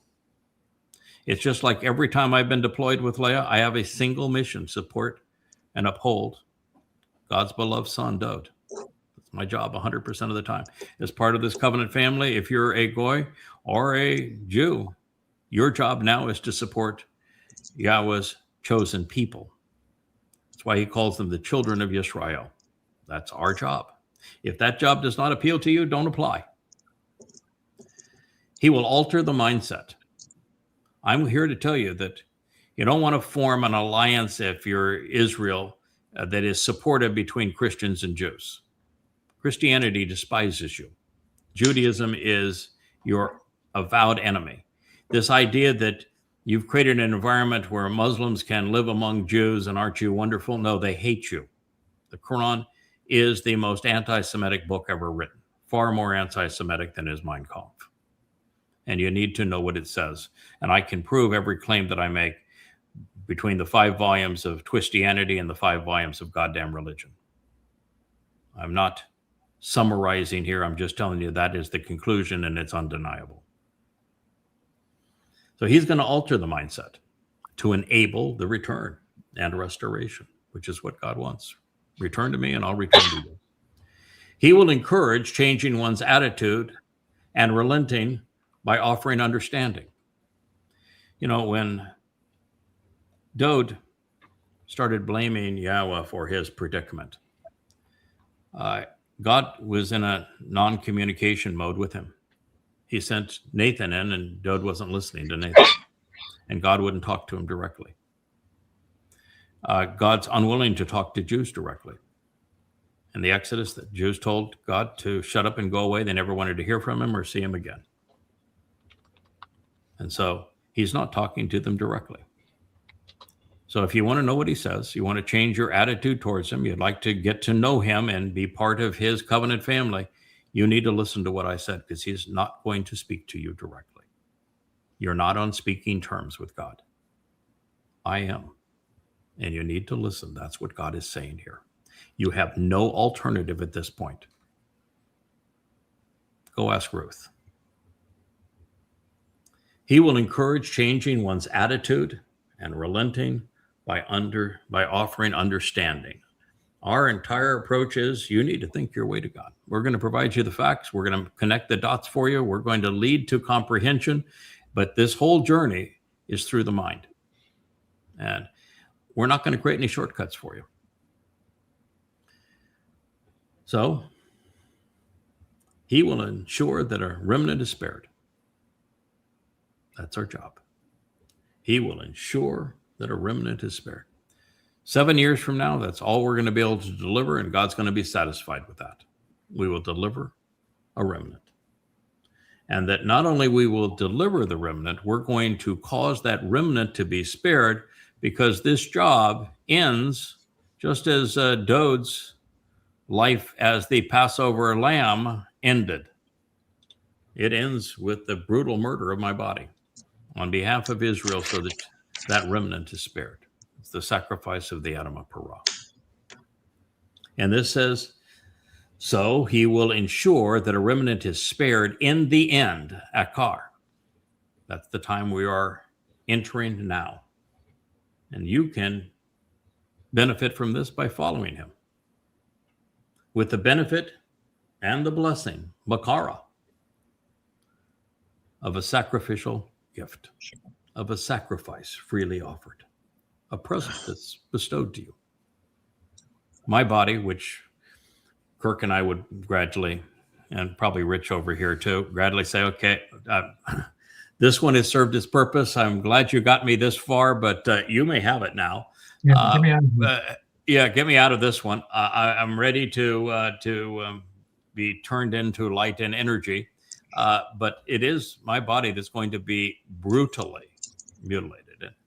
And, I asked Kevin this morning, do you know why the temple was oriented not towards the city of Dowd, but oriented towards the Mount of Olives? You know the answer to that one now, don't you? I do. There's going to be 700 Yehud and 700 Goyim. They're going to be part of that remnant. And the best seating in Jerusalem, the only place you're going to be able to witness that bludgeoning, that horrific murder, followed by the sacrifice with Elia performing as the master of ceremonies, Yahowah igniting the flames and releasing the waters that will be so cleansing, is to be on the slopes of the Mount of Olives, which is just east of where the altar will be before the tent of the restoring witness. That's why it's oriented that way. Should we remind everybody, Craig, what the Adamah Parah actually means? As you stated, the blood of the bull shed by a man, a fruitful and productive man. So the body goes, but it's gone. My soul continues. But your soul continues and you live. Yeah. Adamah, the Hebrew word that is just thoughtlessly rendered ground. It is from Adam, man, with the hey ending that does not make it feminine, that expands our understanding of the word. What it does is it takes something that has the rigor and the reason and the intellect of something that is masculine and makes that thing also productive. Like, for example, par is bull. Parah is not a girly cow. It's a bull who is productive. Adam is a man, but with the ending, it doesn't make that man a girl. It makes that man uniquely productive. This is what the ending conveys in so many words. Etzah is a tree. Is a tree. Etzah is a really productive tree. And so, and on it goes. Now you take Adam that becomes Adamah, a productive man. Adam and Adamah are written the following way. The first letter is a bull. The bull's head, the bull. The next two letters are dam. Dam in Hebrew is blood. So it's a bull's blood, and the ha ending is a hey, which is a man standing up who is observant and reaching up to God. It's a bull's blood offered by a man, Adamah. That's why the Adamah Parah is so essential. It's not a damn red heifer. Adamah, a bull's blood is shed by a man. Parah, bull, who is productive. Yeah, you got to know what the letters mean. You know, Kirk, you're an artist, and you were the first really to fall in love with the letters and began to read based upon the shapes of the letters. Do you ever think that they would lead us to understanding at this extent, sharing insights at what Adamah means in terms of the sacrifice of the Adamah Parah, which is what purges this final remnant of Yisra'el and explains the whole story? I wouldn't have thought it through that far, but it's no reason for it not to be. I mean, Moshe wrote it all with pictographs, so he put forth an awful lot of information. So yeah, and here's a place where you and I were wrong and right at the same time, but not complete. Everyone was presenting the Aleph as an ox's head. Yes. And I knew that couldn't be true, and you knew that couldn't be true, because the head was always drawn with a more of a point, and a bull's head would be more square, rectangular, and the lamb's head or ram's head would be more pointed. And it's not completely pointed, and it's not completely square. It's kind of in between the two. But the thing that always bothered me about that, Kirk, is we know what ram's horns look like. They're circular like this. Yeah, the Aleph is always like this. They're bull's horns. Yeah. And we know that a very high percentage of the original Alephs were drawn with a yoke, that square bar across the top. Yes. Lambs don't ever wear yokes.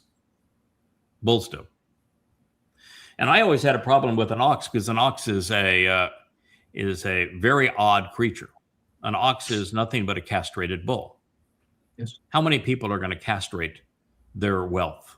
That bull and his sperm is responsible for keeping your growing the size of your herd, and you're going to take the thing that makes that bull so powerfully important to you, and so you're going to call it an ox's head as opposed to a bull's head, when the bull is the way that it would be 99.999% of the time, and it's productive as the bull, and it's not as the ox. And then, so we realize that it is both a bull's head and a ram's head, but it's mostly a bull's head. And that bull is the one that was used to plow the fields so that the fields would be productive, right? Right. Turn over those weeds and open the ground so that it's receptive to what the Zarowa would ultimately do, but also while being the most protective animal of all animals that man could have around him, and the fiercest, and the strongest, and the bravest, and the boldest. So God is defining himself because his title, El, is based upon that bull's head, and he's combining the bull with the ram because those are his favorite two guys. And El, you add the shepherd's staff to it. And his favorite term for himself, Ab, father, you take that same bull and that ram and you build a house out of them. You build a home for them and with them.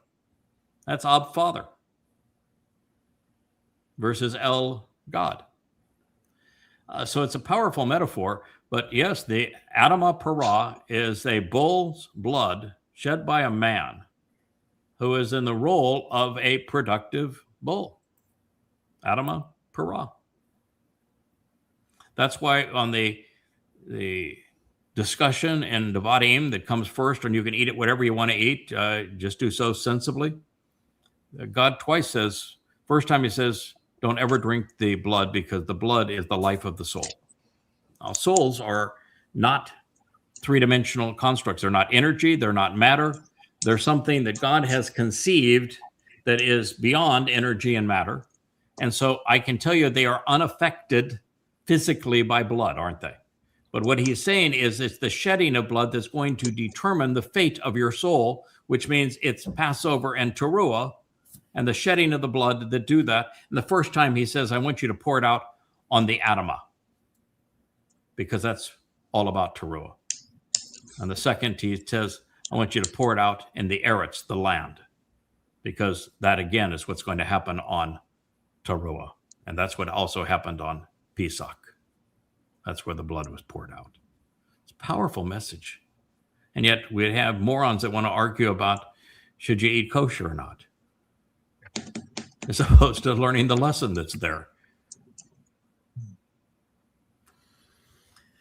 So it's a sacrificial gift freely offered by the chosen one, by the appointed one, by the one who will be installed and set in place for this purpose. That's our whole story, isn't it? Prepared, appointed, set in place for this purpose. By whom? By the God whose name his people won't even say. Sad. Yahowah, your God. That's Yowel 2:14. Now that's the other guy that just happened to be the one who Ruth garnered his attention. And, this is a story. Imagine for a moment, you're going back in a time when women had no rights. They were essentially property. At a time when a widowed woman was considered so vulnerable, God had lots to say about their protection and caring for them because they were the most vulnerable of all women. Women were exceedingly vulnerable and had to be protected by men. And a widowed woman was the most vulnerable of women, with one exception.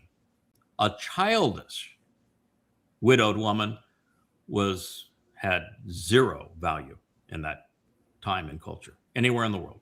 A childless, barren, widowed woman was as low as it could go. And yet here's this woman with the greatest speech in the Torah, telling Naomi, your people are my people. Your God is my God. Where you go, I go. Greatest line of the Torah. Brilliant, bold.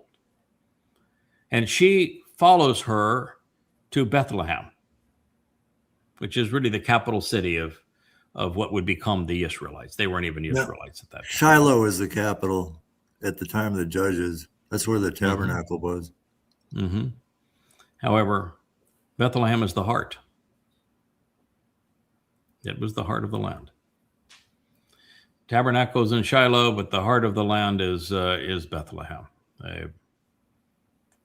the home of bread. And so she goes there, and she knows that Naomi was loved there. And she knows that Naomi is now weak and tired and hungry. And she says, I'll take care of you. And I understand the lay of this land. It's Boaz. This is Boaz's town. But he's Torah observant, which means the corner of those fields, they are there for the taking. My job to go glean them, I'm going to go glean them. And she shows up for not one harvest, for two. And the first was a barley harvest at Pesach. And the second was the Shabuw'ah harvest of grain. She's there for both. And she connects and introduces herself to Boaz in the first harvest. And then she seals the deal in the second, and in a brilliant way. So she shows up in the first, and she knows she's a looker. And she knows it. And she knows she has the confidence that intellect provide, and that there is power in intellect. And so she goes into the corner of that field, and she works harder than anybody. And she's not even working for herself. She's working for Naomi. And she knew that Boaz was not an absentee landowner, that he worked with the team. And she knew that she would catch his eye. That's why she was there. And she did. That's part of that song. And he comes over to her, and she wants to explain what she's doing. And he says, you don't need any explanation. I know exactly who you are. Yeah, I'm impressed with you. And he turns to everybody around him and says, you let this woman do what she wants to do. She's here for business, and we're going to allow her to do exactly what she wants to do. I just have one word of advice for you. In fact, I'm not giving it to you in advice. I'm just telling you flat out. Don't get in her way. Do not antagonize this woman. And he said it not once, but twice.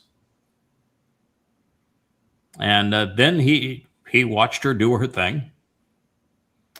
And she came back at the wheat harvest at Shabuw'ah. And by that time, she had created quite a stir in town. She had been back helping Naomi many, many times. And so she created quite a stir in town. This was a woman who was different than every other woman of the community. She had a mind, and she would speak it. She knew she was also beautiful, but knew how to project it. She was brains and beauty. And so she came back, and she had already had a whole conversation with Naomi about what was going to happen. He was going to work that field, Shabuw'ah. Yeah, he was going to harvest Shabuw'ah. He's like the Zarowa right there, wasn't he? He's going to harvest the Shabuw'ah harvest of wheats. He's going to take it into the threshing floor. And he and his people were going to have a great party because it's a chag. You celebrate it, right? He was Torah observant. He knew all about that. You celebrate it together. You have a great time celebrating with God. He was Torah observant. And that he would enjoy that whole thing. After the party, he'd sleep right there on the threshing floor with just a cloak over him. She knew it all. She also knew the story of Noach and the exposed cloak. She knew the story of Numbers and the insignia, the tzitzit that's hidden inside of the lapel. She knew it all. And so she did something that was incredibly bold. She showed up after the party. She snuggled right down next to his feet. She pulled a piece of that tunic right over her. Talk about bold. At that time to do that? Oh my goodness. And so it's dark. He says, who are you? And she says, I am your Amah. I'm your productive mother. She's announcing prophetically the role that she was going to play, the single most important role in human history. I am the Amah. I am your Amah. And I'm going to deliver the kinsman redeemer to you. Powerful, prophetic, inspired. And she did. That's that story. And of course, it gets richer and better with every detail. So with that introduction, and from Boaz's perspective, let's play this amazing song of Ruth another time.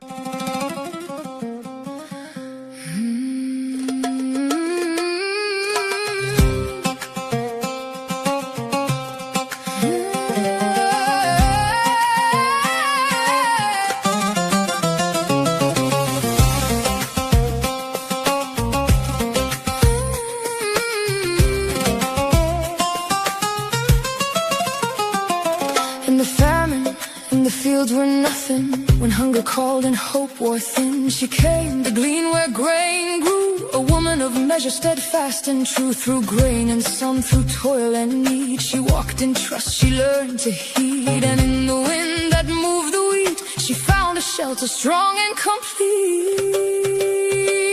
I will go where you go, where you settle I will remain. Your people be my people, let your Elohim remember my name. Where you are a memorial will be there. I will go where you call me, to the family for Dowd's sake, for the one who redeems and gathers us in Yahowah's name.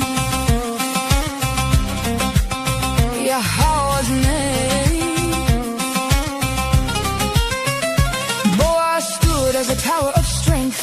witness measured wide in length. He saw the gleaner in the field, and by his word her fear was healed. He spread his wings of cover and shown her peace, a covenant of quiet release. And over grain and over night, he turned her labor into light. I will go where you go, where you settle I will remain. Your people be my people, let your Elohim remember my name. Where you are, a memorial will be there. I will go where you call me, to the family for Dowd's sake, for the one who redeems and gathers us in Yahowah's name.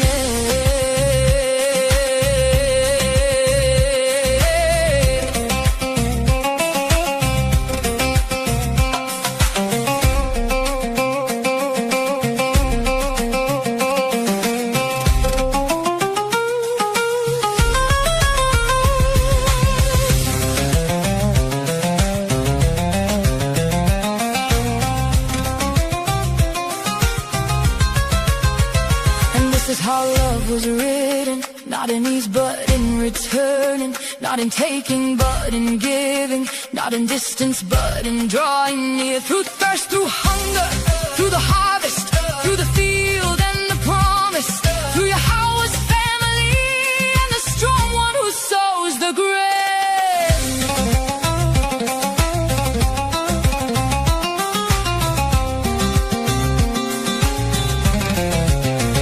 The kinsman come in thunder, let the covenant be like a rainbow sea. Let Yahowah's name be lifted broadly, bright and clear, pure and clean. For Dowd sings of knowing and healing, of a father who calls us near. And Ruth with Boaz stands as a witness, love made flesh and truth made clear. I will go where you go, where you settle I will remain. Your people be my people, let your Elohim remember my name. Where you are, a memorial will be there. I will go where you call me, to the family for Dowd's sake, for the one who redeems and gathers us in Yahowah's name.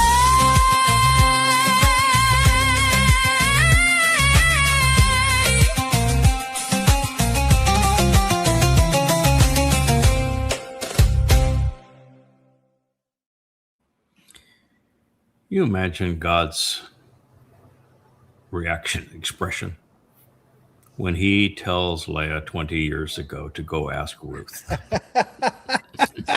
The grin on his face, yeah. Oh, the grin on his face, knowing where that would lead. And that, oh, by the way, sweetheart, you're Ruth. And I'm going to guide you to right back to Boaz. He's got a sense of humor, that one, I'll tell you. And of course, the kinsman redeemer is Dowd, our beloved son, our king, our savior. Doesn't get any better than that, boys and girls. So I'm delighted to end our story on this. We have one more song that I think we'll play. It's just fun. Not much in the way of lyrics. The visuals are really the story here. It's a woman dressed in white. It's a young Leah. She plays a trumpet, which is just a modern rendition of playing the shofar. She is silhouetted by the moon, who is her Boaz. He's the lesser luminary, the younger luminary. And it's shining against the sea because he's a man of the sea, coming up to the land. And she has a young lamb that follows her because she becomes the mother of the kinsman redeemer, who is the Passover lamb. And it's a young lamb. They take a stroll on the beach. And there are stairways that ascend to the heavens. And along the way, there are two massive trees. The tree of the knowledge of good and evil, who is also that moon, who is also the lesser luminary, guiding us back to the tree of lives, who is that lamb, who is Dowd. The symbolism in this is really good. There's a beautiful bird that flies out of the heavens, representing the spirit.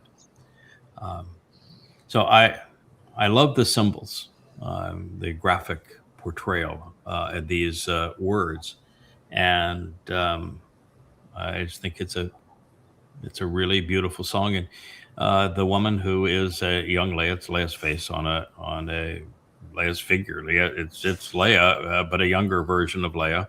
Leah's hair, and in white, because she is the one who is arranging for the wedding of the ultimate woman on behalf of Dowd.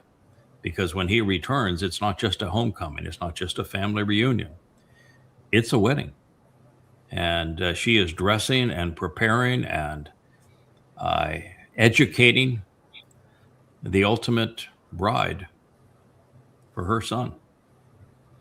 And so there's just a lot of symbolism in this story. It's very simple from a lyric point of view. There may not be more than 10 lyrics in the whole song, 10 words in the whole song, but the visual story is still beautiful.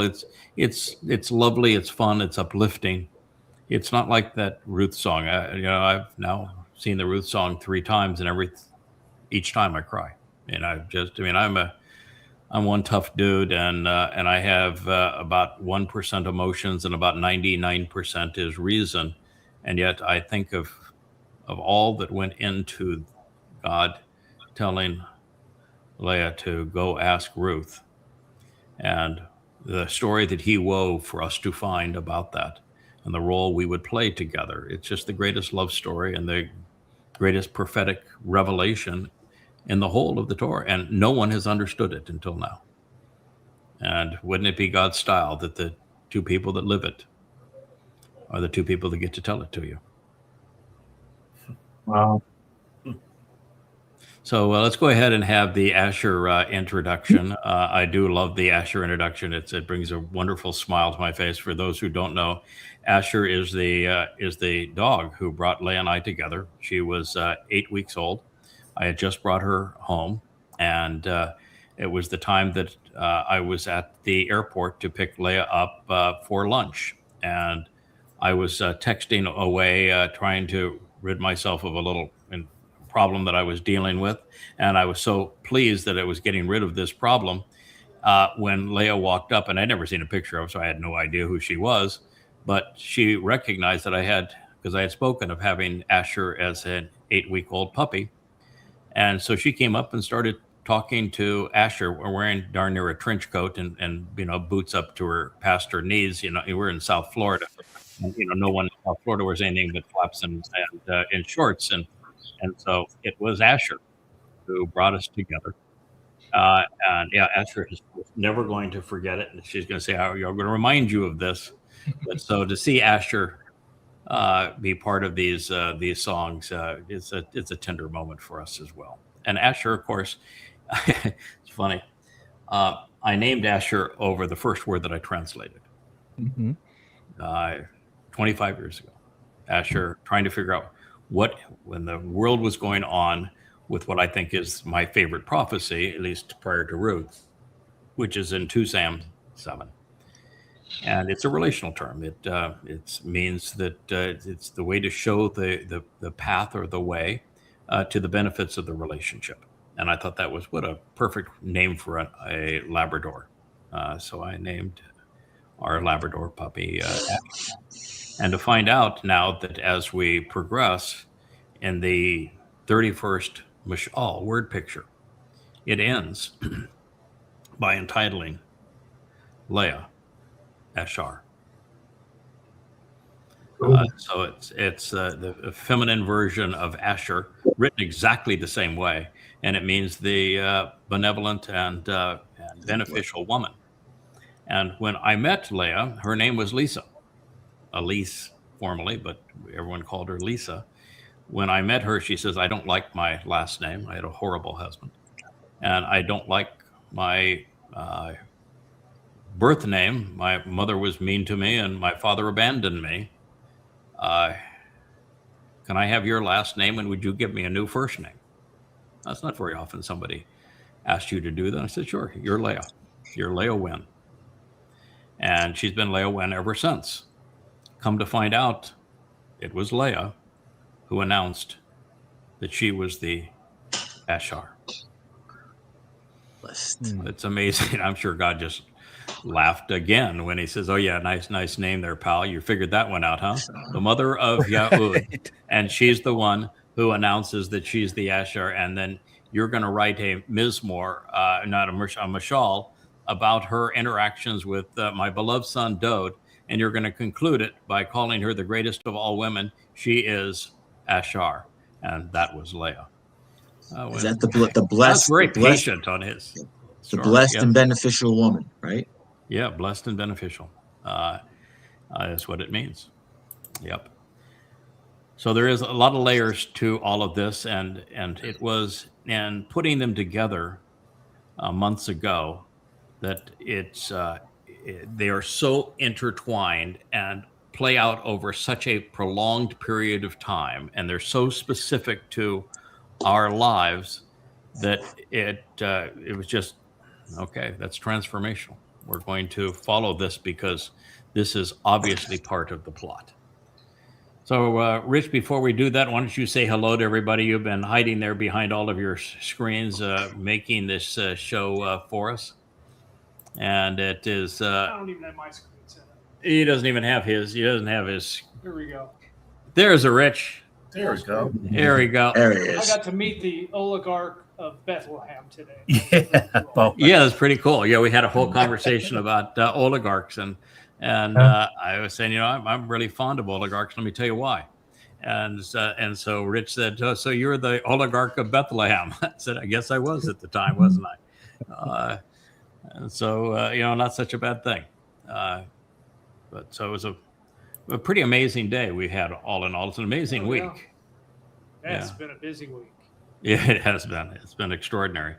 So thank you, Rich, for doing that. I don't think we even have a camera turned on over here for Perry, but Perry's been sitting here to my left. We're going to get Perry dialed in on some of these shows on the blog here before too long. But thank you, Perry, for your contributions all week. Perry is really not only taking the grammar thing and trying to pull it together as a unified whole, but he is the one who is been really active in trying to feed the website. We have all these automatic feeds, but they really need to be fine-tuned and getting the music where it belongs, the invites where they belong, the vlog where it belongs, the blog where it belongs, and all of these things are all moving parts. And it takes, it's a lot of work. And then he is the most active person in the process of taking our vlogs and creating the transcripts from them using the automated process. So there's a lot of work that goes behind the scenes. It's the only thanks is myself, because I appreciate what he's doing, and Yahowah, who knows what he's doing, but it is making a website like the yadayah.com site doesn't happen by itself. There's a lot of work that gets poured into it, and he is doing a lot of that for us. We appreciate Perry in that regard. So let's have the introduction, if you wouldn't mind, guys. JB, you got anything to add before we go in? No, nothing I can think of right now. Okay. Will? Well, I'm mesmerized by the story of Ruth and Boaz. I mean, we've been talking about it for a while, but I think that song really just drove it home, as only music can really do. Really, strike a chord, as they say. And it's just, I just have been thinking about, how productive you and Leah are. You're both you're a productive bull, and she's the productive mother. And when you look at the productivity, even before we have the mortal remnant, we have, close to 80 people now, and we have this incredible website to, hover around. And you were able to help orchestrate, pull that all together at a time when it is so dark, it is so miserable in the world today. And that is productive. I mean, that is unbelievably productive. If everybody just stepped back and looked at all that God has given us with the website, and everyone's contributing on different levels, they're learning things that they never thought they could learn. And that's true for me. There were, I had weak spots in my game, but I find that I'm getting better and I'm growing, and we're all growing. And it's just, it's really, sometimes it's really hard to articulate what's happening right in front of us. Yes. Sometimes we all have this tendency to think that even things that are extraordinary are normal. That website is not normal. By the way, I think there's 130 active participants on the website that are members now. And of course, hugely more that haven't signed up as members but are using the website. But the things that we can all do is we can all use the website as it's designed so that we learn, we read, we think, we question, and then use it by sharing. This thing that everybody can do is beyond capitalizing on it and learning from it, watching the vlogs. Wonderful place to watch the vlogs because they're all put in chronological order and they're all titled, and they all play from the site. And so it's a beautiful way to watch the vlogs, but it's also a great way to interact and make comments and share. Contribute to the family through your ideas and your insights, everyone who is listening to this. So that's the hope that I would have, and I agree with you. I think it is marvelous. I've spent my whole life as with my head above the crowd, and so I've had to deal with what comes with that, which isn't pleasant in our society. And I've done it for a long, long, long time. I'm 71 years old, and I have been doing this for most of my life. I wasn't even a child when I was young. I was never a child. I just have had a very different life, an extremely full life. But I'm prepared for this. Leah's not. So yes, she's always been prolific and a marvelous contributor, but it's always been, she would find something in Towrah and share it with me, and then I would take it to fruition, and she could stay behind the scenes. And now that there's the Yahowah music group and the graphics team, and that she is coordinating with and playing the mother role with a whole lot of different people, it's just too much. And so we're gonna have to pace that and figure out a more reasonable way going forward, so that she can get to a more normalized pattern and get her feet back underneath her again. It just went too far. So I just want everybody to be not only supportive, but don't be supportive in the sense of let's eat up your time and talk to you. She needs downtime. That's just how she's wired. She needs downtime and quiet time, and some peace, just to rest and recharge. Because when she's rested and charged, she can do things like this song.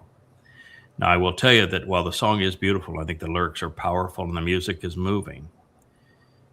When we came up with the idea of putting the lyrics on the songs for you to read and combining the songs with powerful graphic input, so that it was the graphic imagery, the written lyrics, the sung lyrics, and the music that were all conveying the message, I think that collectively it became infinitely more powerful than any other medium of communication. But I think it is a combination, and there's a lot of hands that go into the full production of a song like that. And so this next song we're going to sing is just it's just fun. It's a lovely piece that has it's a song that's almost entirely a means to present some clever graphic imagery that tell a story. So everyone, thank you for your contribution. We do have the two over the side. There really is a Perry sitting there next to Rich. So thank you, Captain Kirk. We just got to get you back into the game where you get some strength back. I know it's between the meds and everything else, man. It's time to get you some energy and strength, because you're just such a delightful contributor to all of this, and we all love you and your contribution, your personality. So we need our pal back, and I know it's rough. And Mike, thank you for the lovely stories and for starting us off with some great stories. Kevin, it's been a very productive week. Thank you for putting up with me on the vlog on the blog. I think that format is working out very well, and I think we play off each other very well. Yeah, it's a good time. Absolutely. And it's even a better time when we have a co-host, whether it's Roger, who did a marvelous presentation of the news because he's so well schooled and so thoughtful, or it's just a great human story of overcoming obstacles. We have some more lined up for next week. So yeah, perfect. I think that's something that's making the whole thing special. And we're obviously we have the timer there for giggles. We're essentially doing 4 15-minute shows, one on the website, because that's the home for Yahweh's name. It is our home. It's what we're all about at this point. And we intertwine Torah teaching with the items in the news and how they're impactful to prophecy, going through those things simultaneously. And then if there's a personality or something that just is a topic that is of interest, we play with it. And so it turns out to be typically 4 15-minute segments as opposed to 2. But I'm sure that the bet of there's not a prayer that he's going to limit it to 30 minutes. I was a losing hand. Yes. You might remind people the show is a lot like a verb, a Hebrew verb. It's not set in time. That's right. That's right. It's fluid in time. Yeah. And time is just a suggestion. Yes. Fluid in time. What's that, Mike? The timer is just a suggestion. Oh, that is. Yeah. It's a prop. For us, it's a prop. Another reason this is better than Blog Talk Radio was you get caught off mid-sentence if we went too long. Right. Oh, yeah. I know. In fact, yes, it would literally cut us off. And there's so much more expression and when you have a visual medium and the blog on the blog, we're talking about blog posts that we're either commending or railing against. It's just so much more interesting that way. And you can see different expressions and see how people play off one another and the tenor of their voice. Amazing that we stayed with Blog Talk Radio so long, but we did. And, we had a lot of great shows, and we've grown a lot together. And it's been a really a marvelous experience overall. So thank you all. Marvelous Shabbat evening. Love the new introduction. We'll do that for every family hour going forward. I think it's absolutely precious, marvelous, loving, family oriented. And if we could have the sign off of the beautiful woman dressed in white, silhouetted by the moon as she takes a stroll by the massive trees and the beach with her lamb and blows the trumpet. That's a wonderful sign off for our Shabbat. Shabbat shalom for everyone. Shabbat shalom.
Shabbat, Shabbat, come home and rest. Shabbat, Shabbat, Yahowah's best. Lay down the weak, let your soul be free.